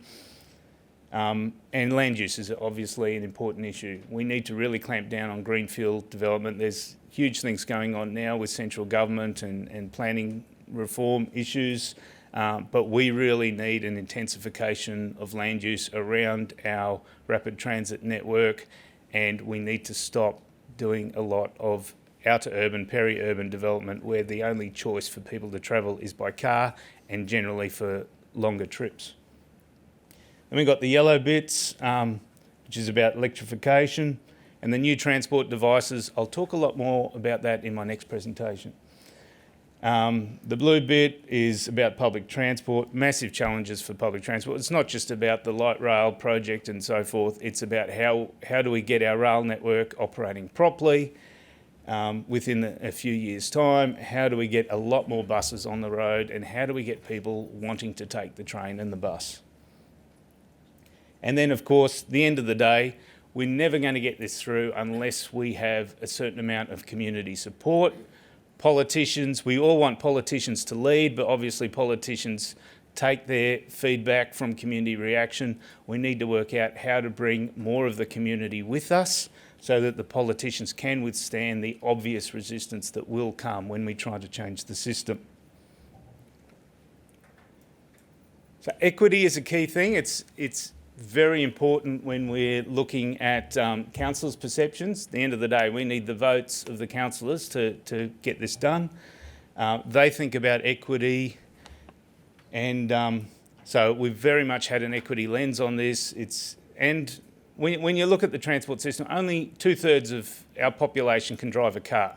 So there's 1/3 of the population, when you're in a car-dependent system, that are inherently disadvantaged. They're dependent on others for lifts, or they have to take lower quality alternatives. So we need to focus on that 1/3 as an equity benefit, and of course, by taking the strain off the car system and putting more of that task onto others, we reduce emissions at the same time. Clearly, children, low income, disabled, more marginalised community groups, older people who are becoming frail, they're the key groups who are less likely to have a driving licence. And of course, a car-dependent system is not an affordable system. The transport costs are overwhelmingly dominated by the costs of owning and maintaining a car. And for low-income people, it's those car costs that get them into trouble. It's when their car breaks down, when they have a crash, or when they get a bill associated with their car that they weren't planning for, or they had no capacity to save for. That's what gets them into financial trouble more often than not. And then they end up in that spiral of not being able to meet their debts. So if we can improve the system that provides an alternative and allow them to not have as many cars, we deliver big equity benefits. Now, there's a range of things that we've looked at, immediate actions, medium and longer term. I'm not going to go through the details. At the moment, we're in a process of putting together an implementation plan with AT to work out how we're going to manage this program, how we're going to turn this pathway into a range of actions that can be delivered and measured against. But we also need to address a lot of the barriers and work out how to change our infrastructure programming and the like. So talking about the barriers, clearly Council only controls some of the agenda, by no means all of it. Central government controls most of the agenda. So we need to work with central government, with Wakatau and Ministry of Transport, to address some of the planning process, some of the business case processes that take too long and are just set up essentially to maintain the current inertia in the system. We need to do things. We have raised in this document that we need to take travel time savings out of business cases for the transport sector. Now that scares a lot of us because that's the dominant benefit stream of so many of our transport projects. So how on earth do we do that? How can we make a transport project stack up when we take travel time savings out? That's the kind of thing we need to consider if we want to focus on reducing emissions. It's a hard one. There's also obviously, because none of us have been in a system change process of this kind of magnitude before, we have no real knowledge of how to get there. We have capacity constraints in terms of getting the skills needed to deliver that change, and clearly regulatory changes take time and effort, and there's a whole lot of political things to happen. And as I said earlier, maintaining a level of public support is pretty important. Just a couple of the existing strategies that are in place, as well as specific implementation plan for the TERP. We need to look at things like the future development strategy, the unitary plan, as we get opportunities to review them, and in the more in the transport space, things like Auckland Transport Alignment Project, Regional Land Transport Plan, Long-Term Plan, and so forth. We've got a lot of planning to do in the next few years to work out not just what new projects are in there, but how to actually prioritise work and how to come up with projects that have the possibility of delivering on this pathway. So I've already gone through some of that. Our next steps, clearly Maori engagement is very important. We're working with AT. We're anticipating going to council around February or March next year with the next step of the process, and then go through and embed the TERP within our planning processes. Thank you.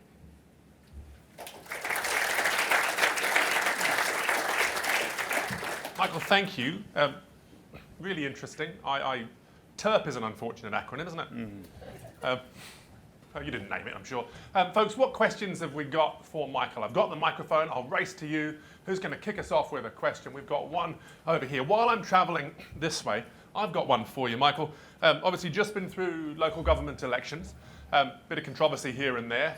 Can the council that we've got now deliver on that? Thanks for that.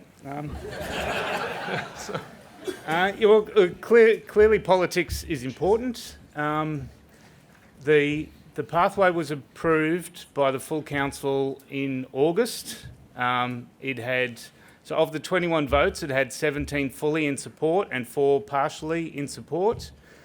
So based on that vote, the majority of the new councillors support the pathway. Clearly there'll be some issues that we need to finesse and some narrative that we need to adjust, but we are anticipating that we go ahead. But of course things have to adjust in the changed political environment. Brilliant. Thank you. And a question here? Hi, Nick from Transport and Main Roads in Queensland. If you aim and bring down the vehicle trips travelled and increase public transport, by virtue of that, the road becomes nicer to drive on, and you find yourself swinging the equilibrium back to people wanting to drive again. What levers do you look to pull to stop people going, oh, the roads are quieter, I'll drive again? Good question. I was recently overseas, London, Stockholm and Singapore and Oslo. I looked at, they've all implemented road pricing schemes, different versions. A big part of their road pricing schemes was actual reallocation of road space.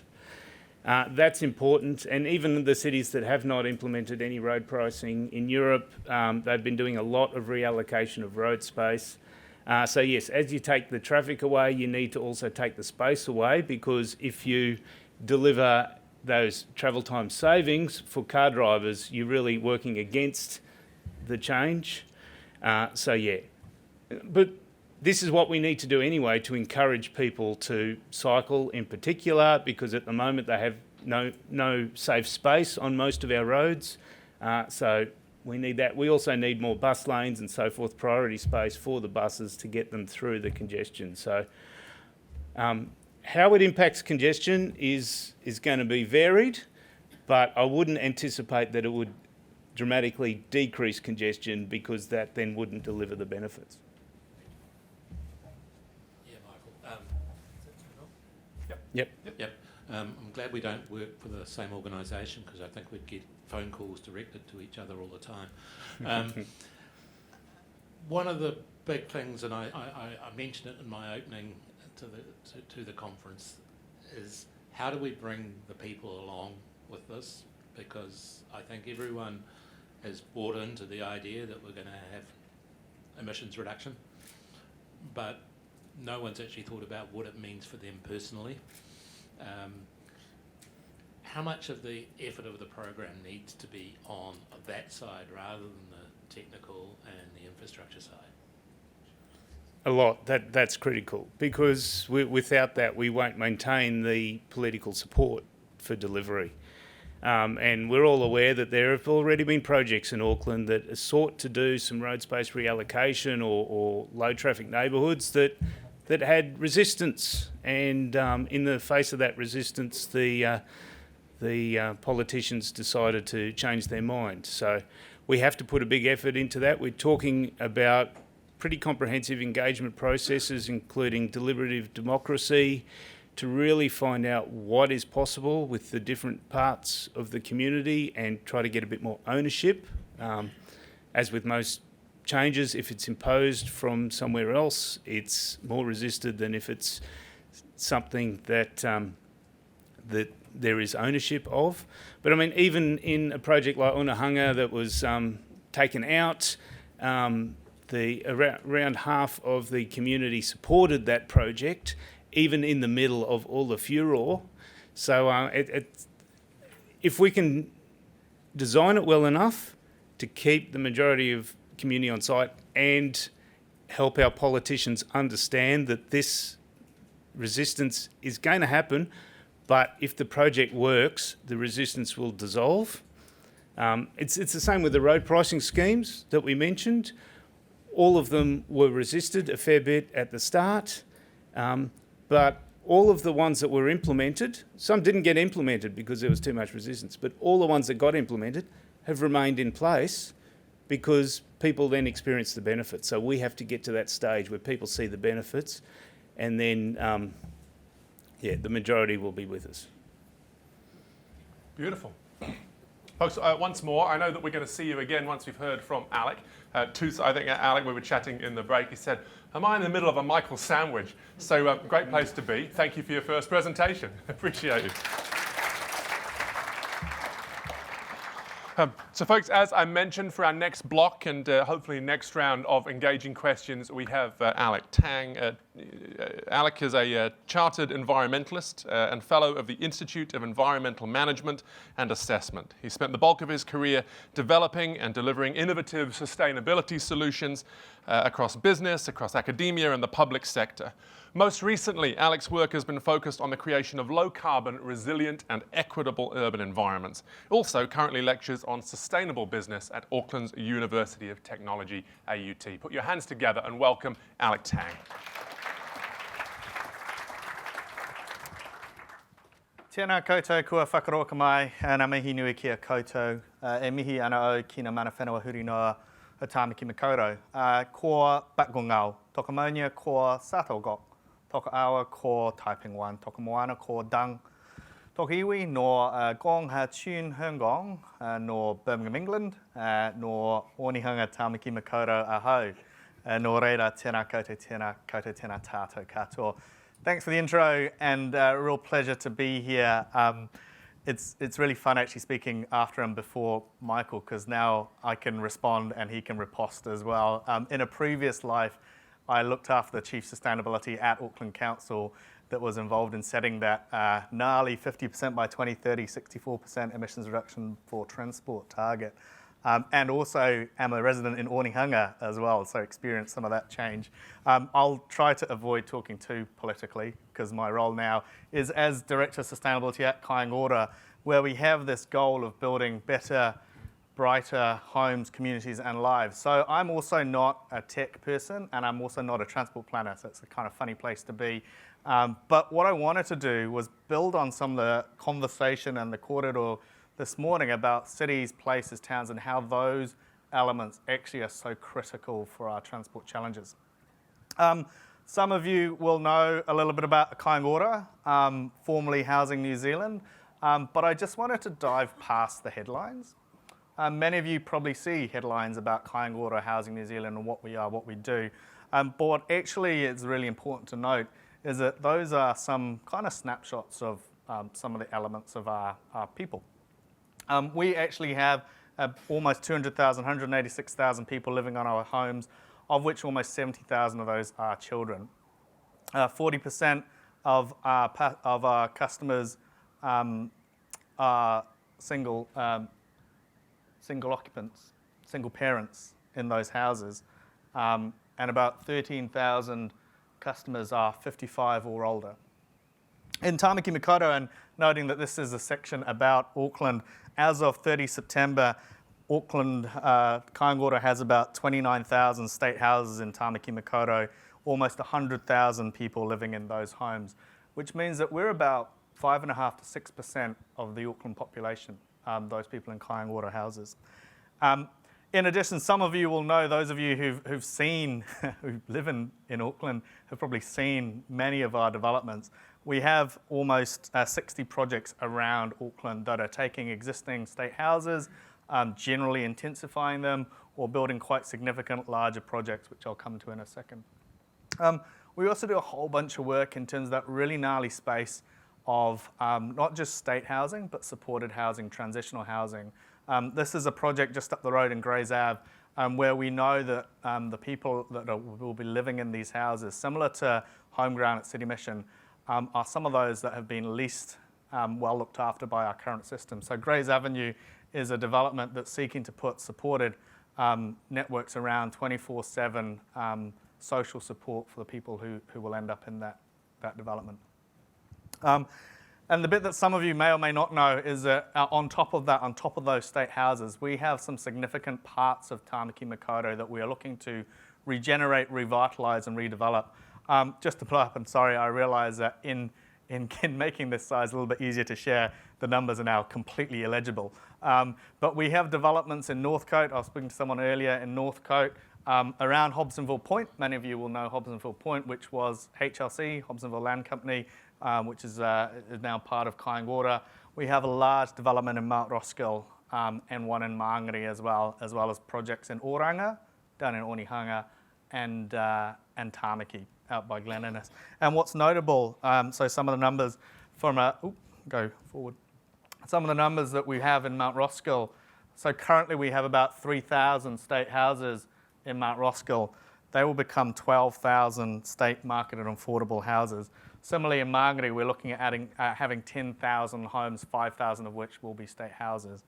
And that is some significant intensification that we're going to see in some of the areas that actually are not very well served by public transport currently.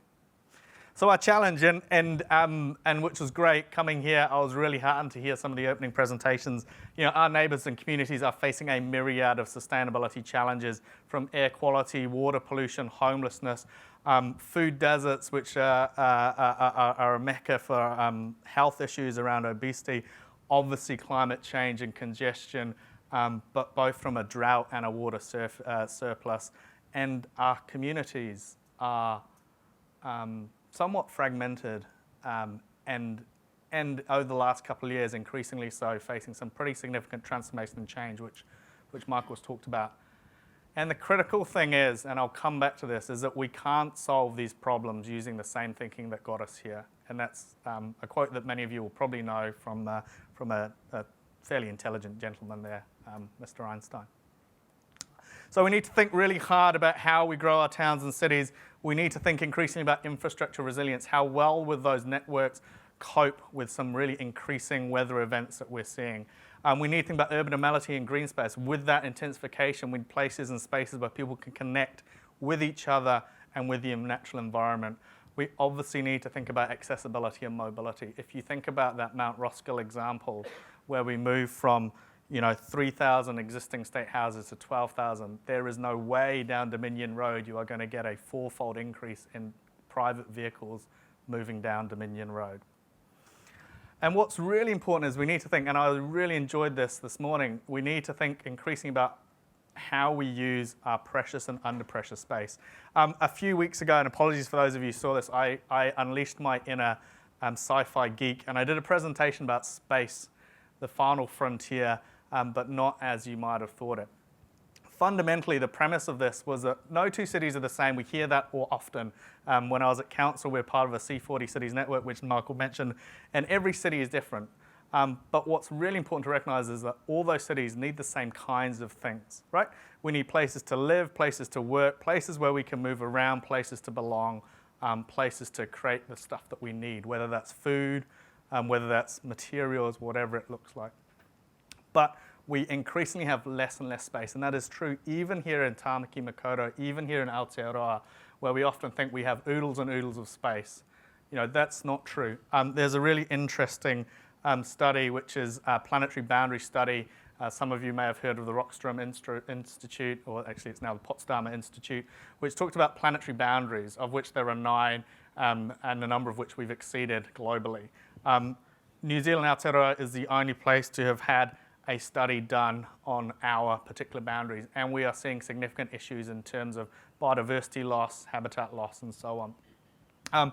You will have heard of, no doubt, about things like our development, particularly in Tāmaki, around into our food-growing parts of the region, and how much of a challenge and an issue that's going to be.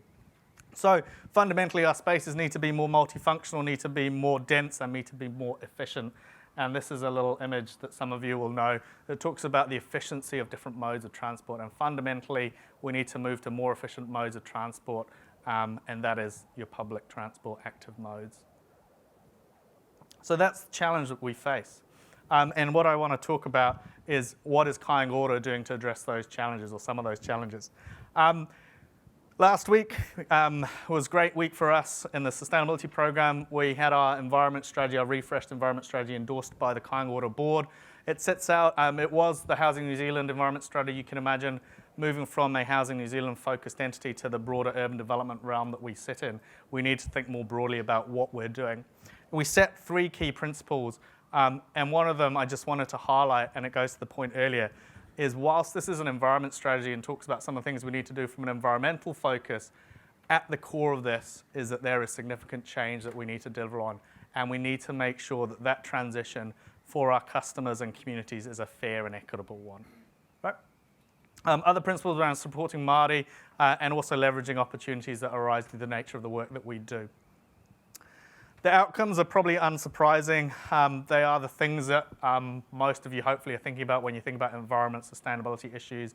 They're thinking about carbon emissions reduction, using resources efficiently and effectively, enhancing the natural environment, and then mitigating climate change risks, which are significant. The one thing I'd note, though, is in that outcome around avoiding producing emissions, we've also noted that we need to avoid making decisions that result in others producing emissions. We, as a housing developer, as an urban developer, make some really important decisions about where we put our land. And those decisions have a huge impact on those transport emissions that Michael talked about. So that's at the core of the things that we're thinking about. We set about a number of 10 key moves to deliver on those outcomes. Stuff around our organisation, making better decisions, integrating climate change risk, emissions reduction into our fundamental decision making. So not just a bunch of flashy projects, how to embed this in everything that we do. Some of you will have hopefully heard of our housing work that we've done since Housing New Zealand days, where we're looking at making our housing more carbon neutral, putting solar on our houses, and thinking about construction demolition waste. Obviously today, what I want to talk about more is the urban development side, and we have 3 key areas that I'll touch upon. One is around low carbon urban development, one around transport mode shift. So we, again, as Housing New Zealand, wouldn't have thought about this necessarily. As Kāinga, transport mode shift is critical. It is a really important part of what we need to do if we're going to deliver on those outcomes. And then I want to talk about ngāhere, forests in our urban environment.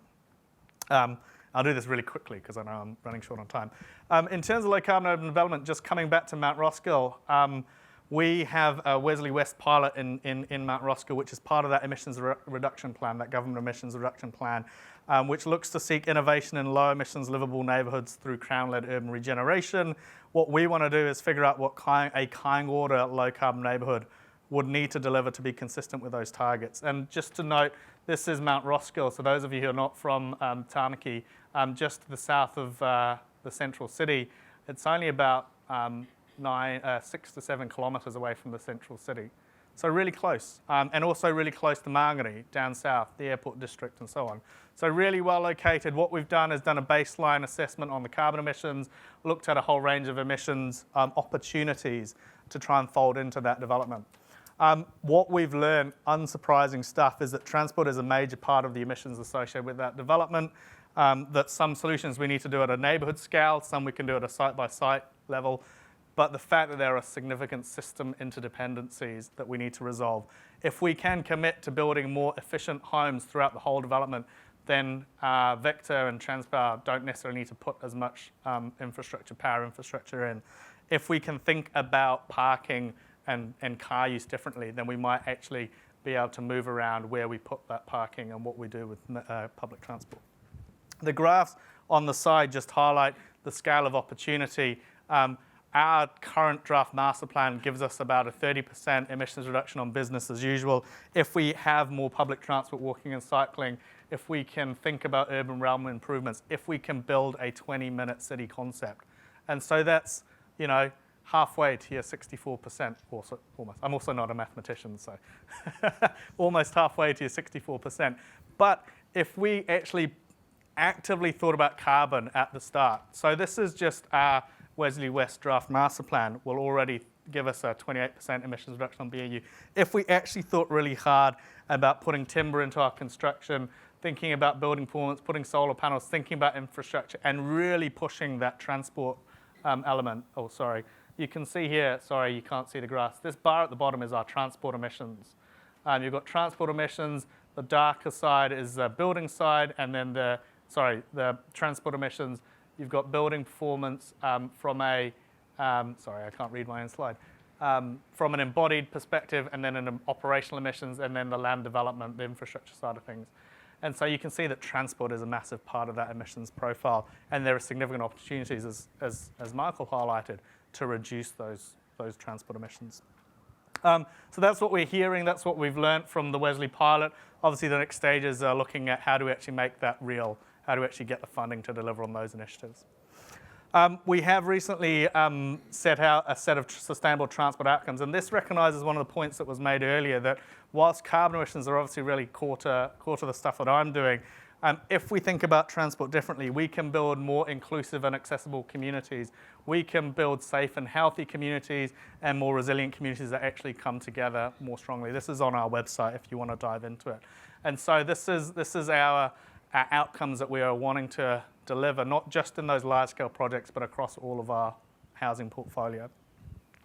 What's interesting, though, for me, and timely, and I didn't have any prompting before, is one of those initiatives, and one of those areas that we talk about here is about the natural environment. So again, those system links that we talk about, whilst most of us think about transport as that roading and car parking and whatnot, what we heard earlier today is the natural environment is actually a really critical part of that.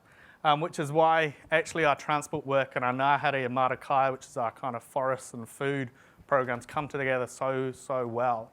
And what we've got here is an understanding that for a broad range of reasons, those developments, particularly when we intensify, need to have more green space or areas where people can connect with each other, with the natural environment.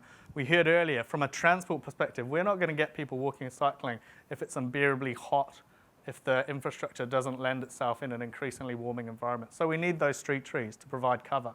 And so that's a key part of what we're doing in the Ngāti work. Yes, to build those spaces, and we've got a demonstration down in Māngere, and then we're looking to roll that out more broadly to go, actually, and those of you who watch News Hub Nation would have seen this weekend, actually, if we want to do intensification well and provide environments where people want to live and people will connect and the communities will thrive, we need Ngāti, we need green space, we need Marakai opportunities.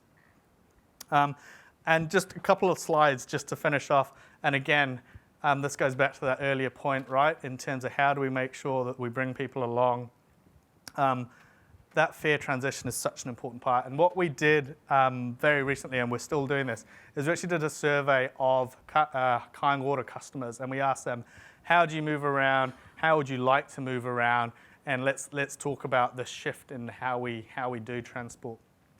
So this survey of about 420 Kāinga housing customers across the country, so not just Kāinga, not just Tāmaki Makaurau, but also more intensive and less intensive developments.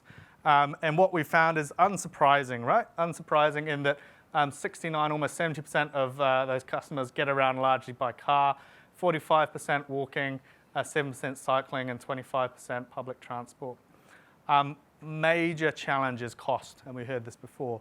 Shifting transport is an equity issue. Cars are expensive to run, to fuel, to own, and that's one of the big challenges. When was the last time you weren't able to visit a doctor because you couldn't afford the transport? That was an issue for people in Kāinga houses. Unable to visit the supermarket, unable to visit friends and whānau. What's interesting and somewhat surprising for us is that many people thought that many people in Kāinga houses actually thought there was enough parking. We hear a lot, this is the classic looking at data and finding out versus what you hear. To Michael's point, you hear angst, you hear constraints, but actually there's a lot of people supportive. I won't talk about the role of media, but there you go. A large majority of people in Kāinga houses think there is actually enough parking around them. And many think that it's safe places for their children to play outside, which was slightly surprising. What was interesting was many of them wanted to get about differently, not by car, right? But there was a acknowledgement that traveling is difficult without a car, right? So we have, we have people who want to do things differently. It's how do we do that? What's interesting, if you dive a bit further about barriers to public transport, PT doesn't go where I want it to go. I don't feel safe. Obviously, just at the top there was a COVID. This was in the middle of the COVID side of things, and the degree to which public transport is reliable or not was also a key thing. So things that we can deal with, right? Things that we can address. We also asked a little bit about barriers to cycling. And a lot of it sits about doing lots of different things and whether or not cycling can help them do that. And the critical thing here is about how we design. This is where it sits, and I was just chatting earlier. It comes back to, from a Kāinga perspective or an urban development agency, how can we eliminate some of those trips so that you don't have to do it by car? One of the key ones, which we're learning in Wesley, is that childcare is one of those critical trips that actually drive a bunch of other behaviours. And so if we can make sure from the start of people coming into the Wesley neighbourhood, there is a childcare there that you can walk or cycle to safely, that's one less trip that people think that they have to do by car. And it makes it so much more easy. You heard in that Singapore video, you can drop them off on the way to get to the public transport. And that's such a big shift for them, right?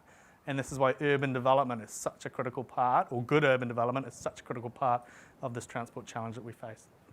So key takeaways for me, we can deliver significant transport emissions and address safety, resilience, well-being, inequity, congestion with the stuff that we already have, with currently available interventions, modes of transport. But if we're going to do that, we need to integrate transport and urban development. We need to make sure those services and those amenities that people want, those quick trips that Michael talked about, are there from the start of a development or from the start of when a development is populated. You bed your behaviours in so early on that it needs to be a critical part of those considerations. And to that point, we definitely need to consider the needs of our communities and bring that localised voice.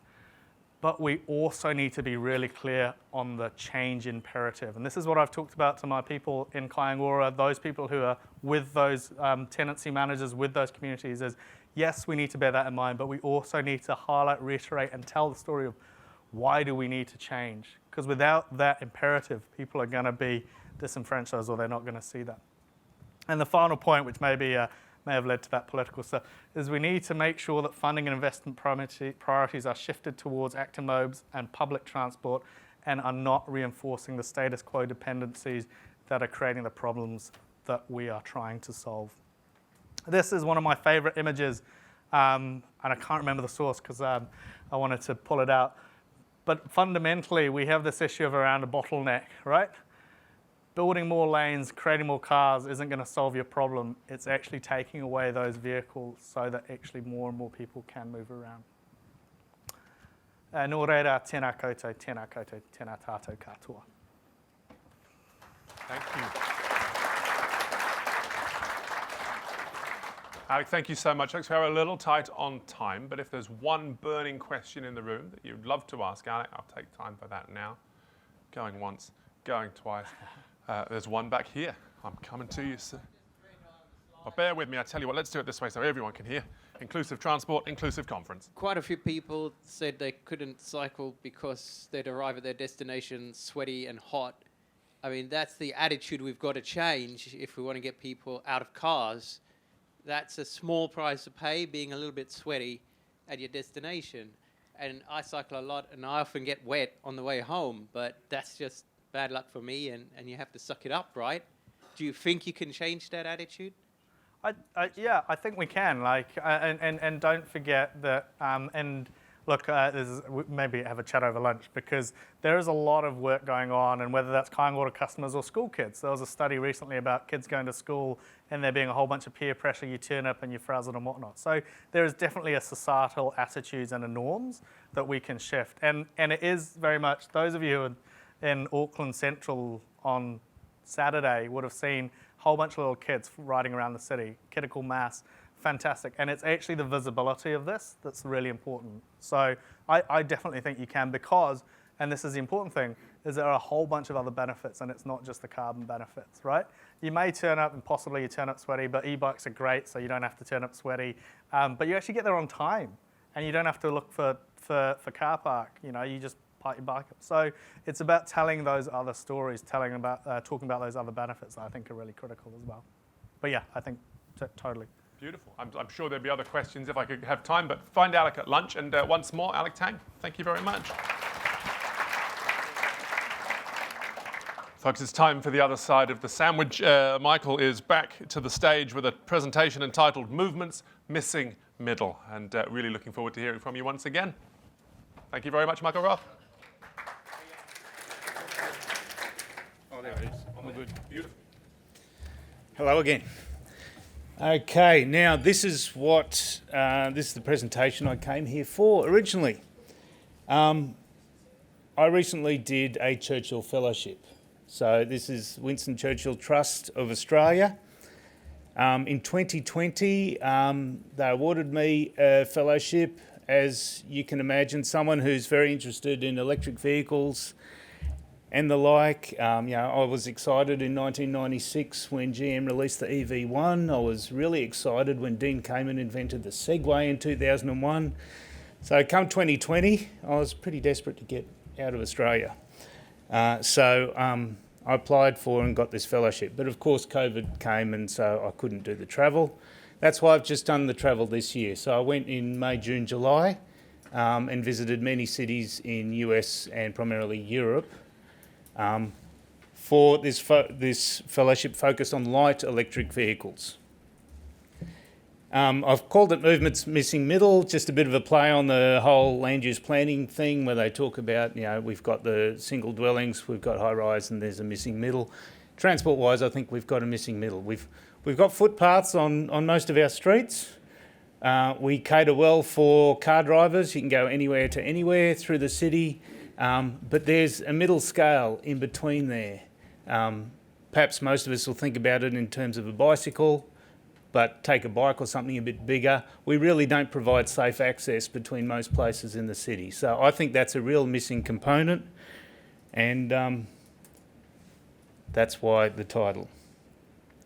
So I already mentioned this before. I very much have a system change perspective now. We've been working to try to improve things on the margins for a long time in the transport sector, and we're very good with the systems that we set up. But as this graph shows, none of us have been in the sector in a system other than what we have now. We've marginally improved the system. We've made it more precise. We've made it a bit more robust. But the blue, which is the public transport mode share, has been down low for the entire time that every single one of us has been in the sector. Cars have been by far the dominant mode. How on earth do we get into a place where we bring that hockey stick kind of image back in there? So it requires us to change. And as I said, also as a manufacturing engineer, one of my heroes in the early days was Henry Ford. And I particularly like this quote. Some of you will be aware he had a lot to do with changing production processes to enable high volume manufacture of complex parts. But he also changed society. He also paid his workers twice the going rate so they could afford to buy his products. So he did a lot of things. He thought outside of the system. And we spend a lot of time doing community surveying and trying to get people's answers and seeing what they want, but people don't know what they don't know. Henry Ford was a great exponent of that. Now this presentation will be kind of in two parts. I'm going to look at light electric vehicles, and then I'm going to look at how cities have catered for light electric vehicles. So I'll start at the big end of what I consider light electric vehicles. So they're essentially everything that's smaller than a car, but powered by electricity or a combination of electricity and muscle power. So the first category I'll call micro cars. The micro cars generally, well, in Europe, most of them are speed limited to 45 or 90 kilometres an hour. They have size restrictions, weight restrictions. They're generally designed so that they can park perpendicular to the curb in a normal parking space, so they're less than 2.5 metres long. The one on the left, Microlino, absolutely fabulous little electric micro car, does 90 k's an hour, accelerates quite rapidly, fits 2 people in there, heaps of headroom, feels like a small car to drive. Yet it only weighs half a tonne and has the embodied emissions, less than a third of a normal small car. It can do almost all the car trips that get done in cities nowadays. I think the range is about 100 k's, but I can't remember exactly. Bottom right is the Citroën Ami. That is Citroën's highest selling car in France. It's speed limited to 45 kilometres an hour. It has this little electric motor that I held, 22 kilograms total. You can drive that at 14 years old in France. You do not need a driving licence, because when you get the speeds down, you get safety up. Safety is so much about speed, both in terms of the consequences of the crash and the likelihood of the crash. They dramatically rise with increases of speed. So if we get the speeds down, we get safety up. Up the top, that's from the villages in Florida, where there's a retirement community of 130,000 people, the fastest growing community in the United States, and there are thousands of golf carts getting around on the public roads. So these golf carts are speed limited to 20 mile an hour, so it's 32 k's. Most of the street network is 25 mile an hour speed limit. And so they share the roads with those dirty, great big beasts of vehicles that are in the US everywhere. And they do that safely, and there are thousands of them. It's bizarre watching it. They're larger roads, between the communities, a 35 or 40 mile an hour limit. On those roads, they have what looks like a really wide bike path on the side, and these things go on the side. So you can get anywhere in the community in these golf carts. And most of the families seem to have one large car and one of these things. And this is the social one. This is what they use to go to the town centre to do their shopping, to meet up and do their bingo nights or whatever else they do. 4 of them fit in one standard car park. So you see the space savings already just from the use of these micro vehicles. Mopeds is the next one down. Effectively the same speed limit. In Europe, 45 k's. Here, 50 k's would make more sense. There's a whole range of new moped-like vehicles coming out around the world. Cake is one of the more interesting manufacturers of the new ones on the left there. And top right, that's Ubco. That's actually a New Zealand company making them. You may have seen some of them driving around here. So you put a 50k speed limit on, little electric motor, does most things quite well. Down the bottom right, that's in Amsterdam. Yes, that's a 3-wheel moped with a large amount of space for whatever you want. So they can be quite useful vehicles for moving little bits of cargo and the like around cities. So there is potential, and you would have seen in the transport emissions reduction pathway, we had that new vehicle segment. These motorised vehicles can do a lot of our trip demand. Next category down is speed pedelecs, or class 3 e-bikes in the USA. Essentially they're electric bicycles, but they have a speed limit of 45 kilometres per hour, so they're quite fast. which brings about a little bit of danger for such a lightweight vehicle. You can see the image on the left, that's in Switzerland. That's a registered e-bike. In several countries now in Europe, they've just brought in registration systems for speed pedelecs. They don't want them going in shared places, they want them on the roads, but the sales are starting to rapidly increase. On the right, that's just in the showroom in Eurobike, advertising the speed of it. They look just like normal e-bikes, but they are so fast, so they require registration. This is your standard pedelecs. I went to Eurobike in Frankfurt, which was the most amazing thing I'd ever seen. 1,600 exhibitors at an event, 60,000 attendees. Blew me away. Yeah, 30,000 industry attendees and then 30,000 public attendees on the weekend. And there's so much technology. I had no idea. I've been following this stuff for ages. I had no idea so much had been going on. It's just a slide to remind me to talk about standard pedelecs. The one on the top right, 10.7 kilograms with a 250 watt motor in it. So it's now almost impossible to distinguish an expensive pedelec from a normal bike if that's what they want to build. The bottom right, ADAC, is the German Automobile Club. They offer roadside service for bicycles, using a bicycle with a trailer. On the left, that's just a carbon fibre version of an e-bike with belt drives and so forth. So essentially maintenance-free, super robust, but pretty expensive. Cargo bikes. Cargo bikes overseas, in Europe, are blossoming at the moment. There are so many of them. On the left, again, at Eurobike, it's more like a train almost. That cargo bike has carriages behind it. Those carriages are powered, those trailers. They're powered, but the sensing technology is so good now, it's impossible for them to push the bike forward. That's the reason you don't generally have a trailer that's powered. But the technology now enables them so that the bicycle up front is not feeling the weight that's in that trailer. So cargo bikes now can start to haul real amounts of weight around city areas.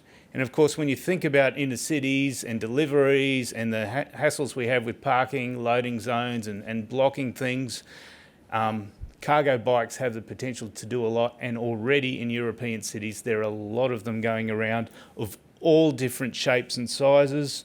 Top right, that's in Amsterdam. That's a four-wheel cargo bike, fits a Euro pellet on the back. And you can see he's getting through the raising bollards that so many of the European cities use to prevent car access to their more intensive pedestrian streets. Bottom right was also in Amsterdam. That was a tradie, a chippy. I was just walking past and I noticed this guy pull up, open up, and then walk into the house with a couple of power tools. That's how he gets around the area. So these things are now common in many European cities. This is a category I've just invented. There were so many different cargo bikes I just wanted to raise separately.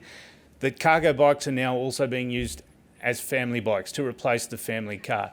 There were so many women and men with their little kids in their bike, in the little front thing, or sitting behind, or on a three-wheeler with two of them sitting next to each other in the front. Common as everywhere. At the bottom right, the kids are even asking for their own little version of a cargo bike because that's what mum or dad rides all the time. Heaps of technology going on to make sure it's all safe and so forth for all age babies and kids. So it's common now for families to get about in these things. Cargo bikes have effectively replaced cars in many inner city areas for many families. Velomobiles, essentially a covered version in a recumbent sitting position. I don't think they're going to grow big time, but there's new versions. E-trikes, three-wheelers. So you don't have to be fit, you don't have to have good balance to get on a bike. There's so many versions now for different levels of impairment or different levels of balance, different seats, different amounts of support, also with a wheelchair in front, so you can take someone else with you. Okay, I've got to move on here. On the left, that's in Oregon in USA. I think, not sure if that guy was homeless or not, but he seemed to have his whole kit and caboodle on his electric scooter.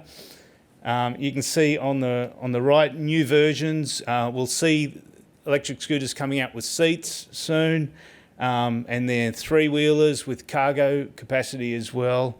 There is so much new stuff coming on. Here's side-by-side three-wheelers. That's a motorised wheelchair. You can hardly tell that there's motors in it, but little motors in those wheels, little battery just behind the seat.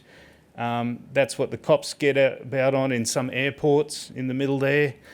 That was in Chicago, I think, that one, because airports so far to walk, and Americans, you know, they don't like walking far. Shared services. European and American cities all seem to have quite advanced share services, some docked, some dockless. They're transitioning all towards e-bikes or scooters, also a lot of mopeds in sharing schemes. And the top right, that's a cargo bike available for rent. That's more in the US. I need to move quick. Why we need LEVs, I discussed that in the TERP presentation. They deliver all those benefits of reducing our car dependence. Big study done in Germany just recently. They looked at all the trips. Germany does a national household travel survey. They looked at all the trips and they worked out that using some pretty conservative assumptions, 3/4 of those trips could get done on LEVs. And that would replace 50% of all car travel by 2030, if that was the desire. The 50% so much lower than the 75% because they assumed that no one would do long trips on a light electric vehicle. It would only replace the shorter trips with a 44% reduction in CO2 just through light electric vehicles. And of course, also, it's not just operating emissions. The embodied emissions of these things are so much lower than cars because you know, a battery of an e-bike is 1% the size of a battery on an EV. The amount of weight and so forth is tiny. Where will LEVs go? You see versions of this sign everywhere in Europe now. No entry for cars, bikes accepted. So cars, 2 ways for bikes, 1 way for cars, everywhere. 30k zones. Europe has gone to 30k for cities. All the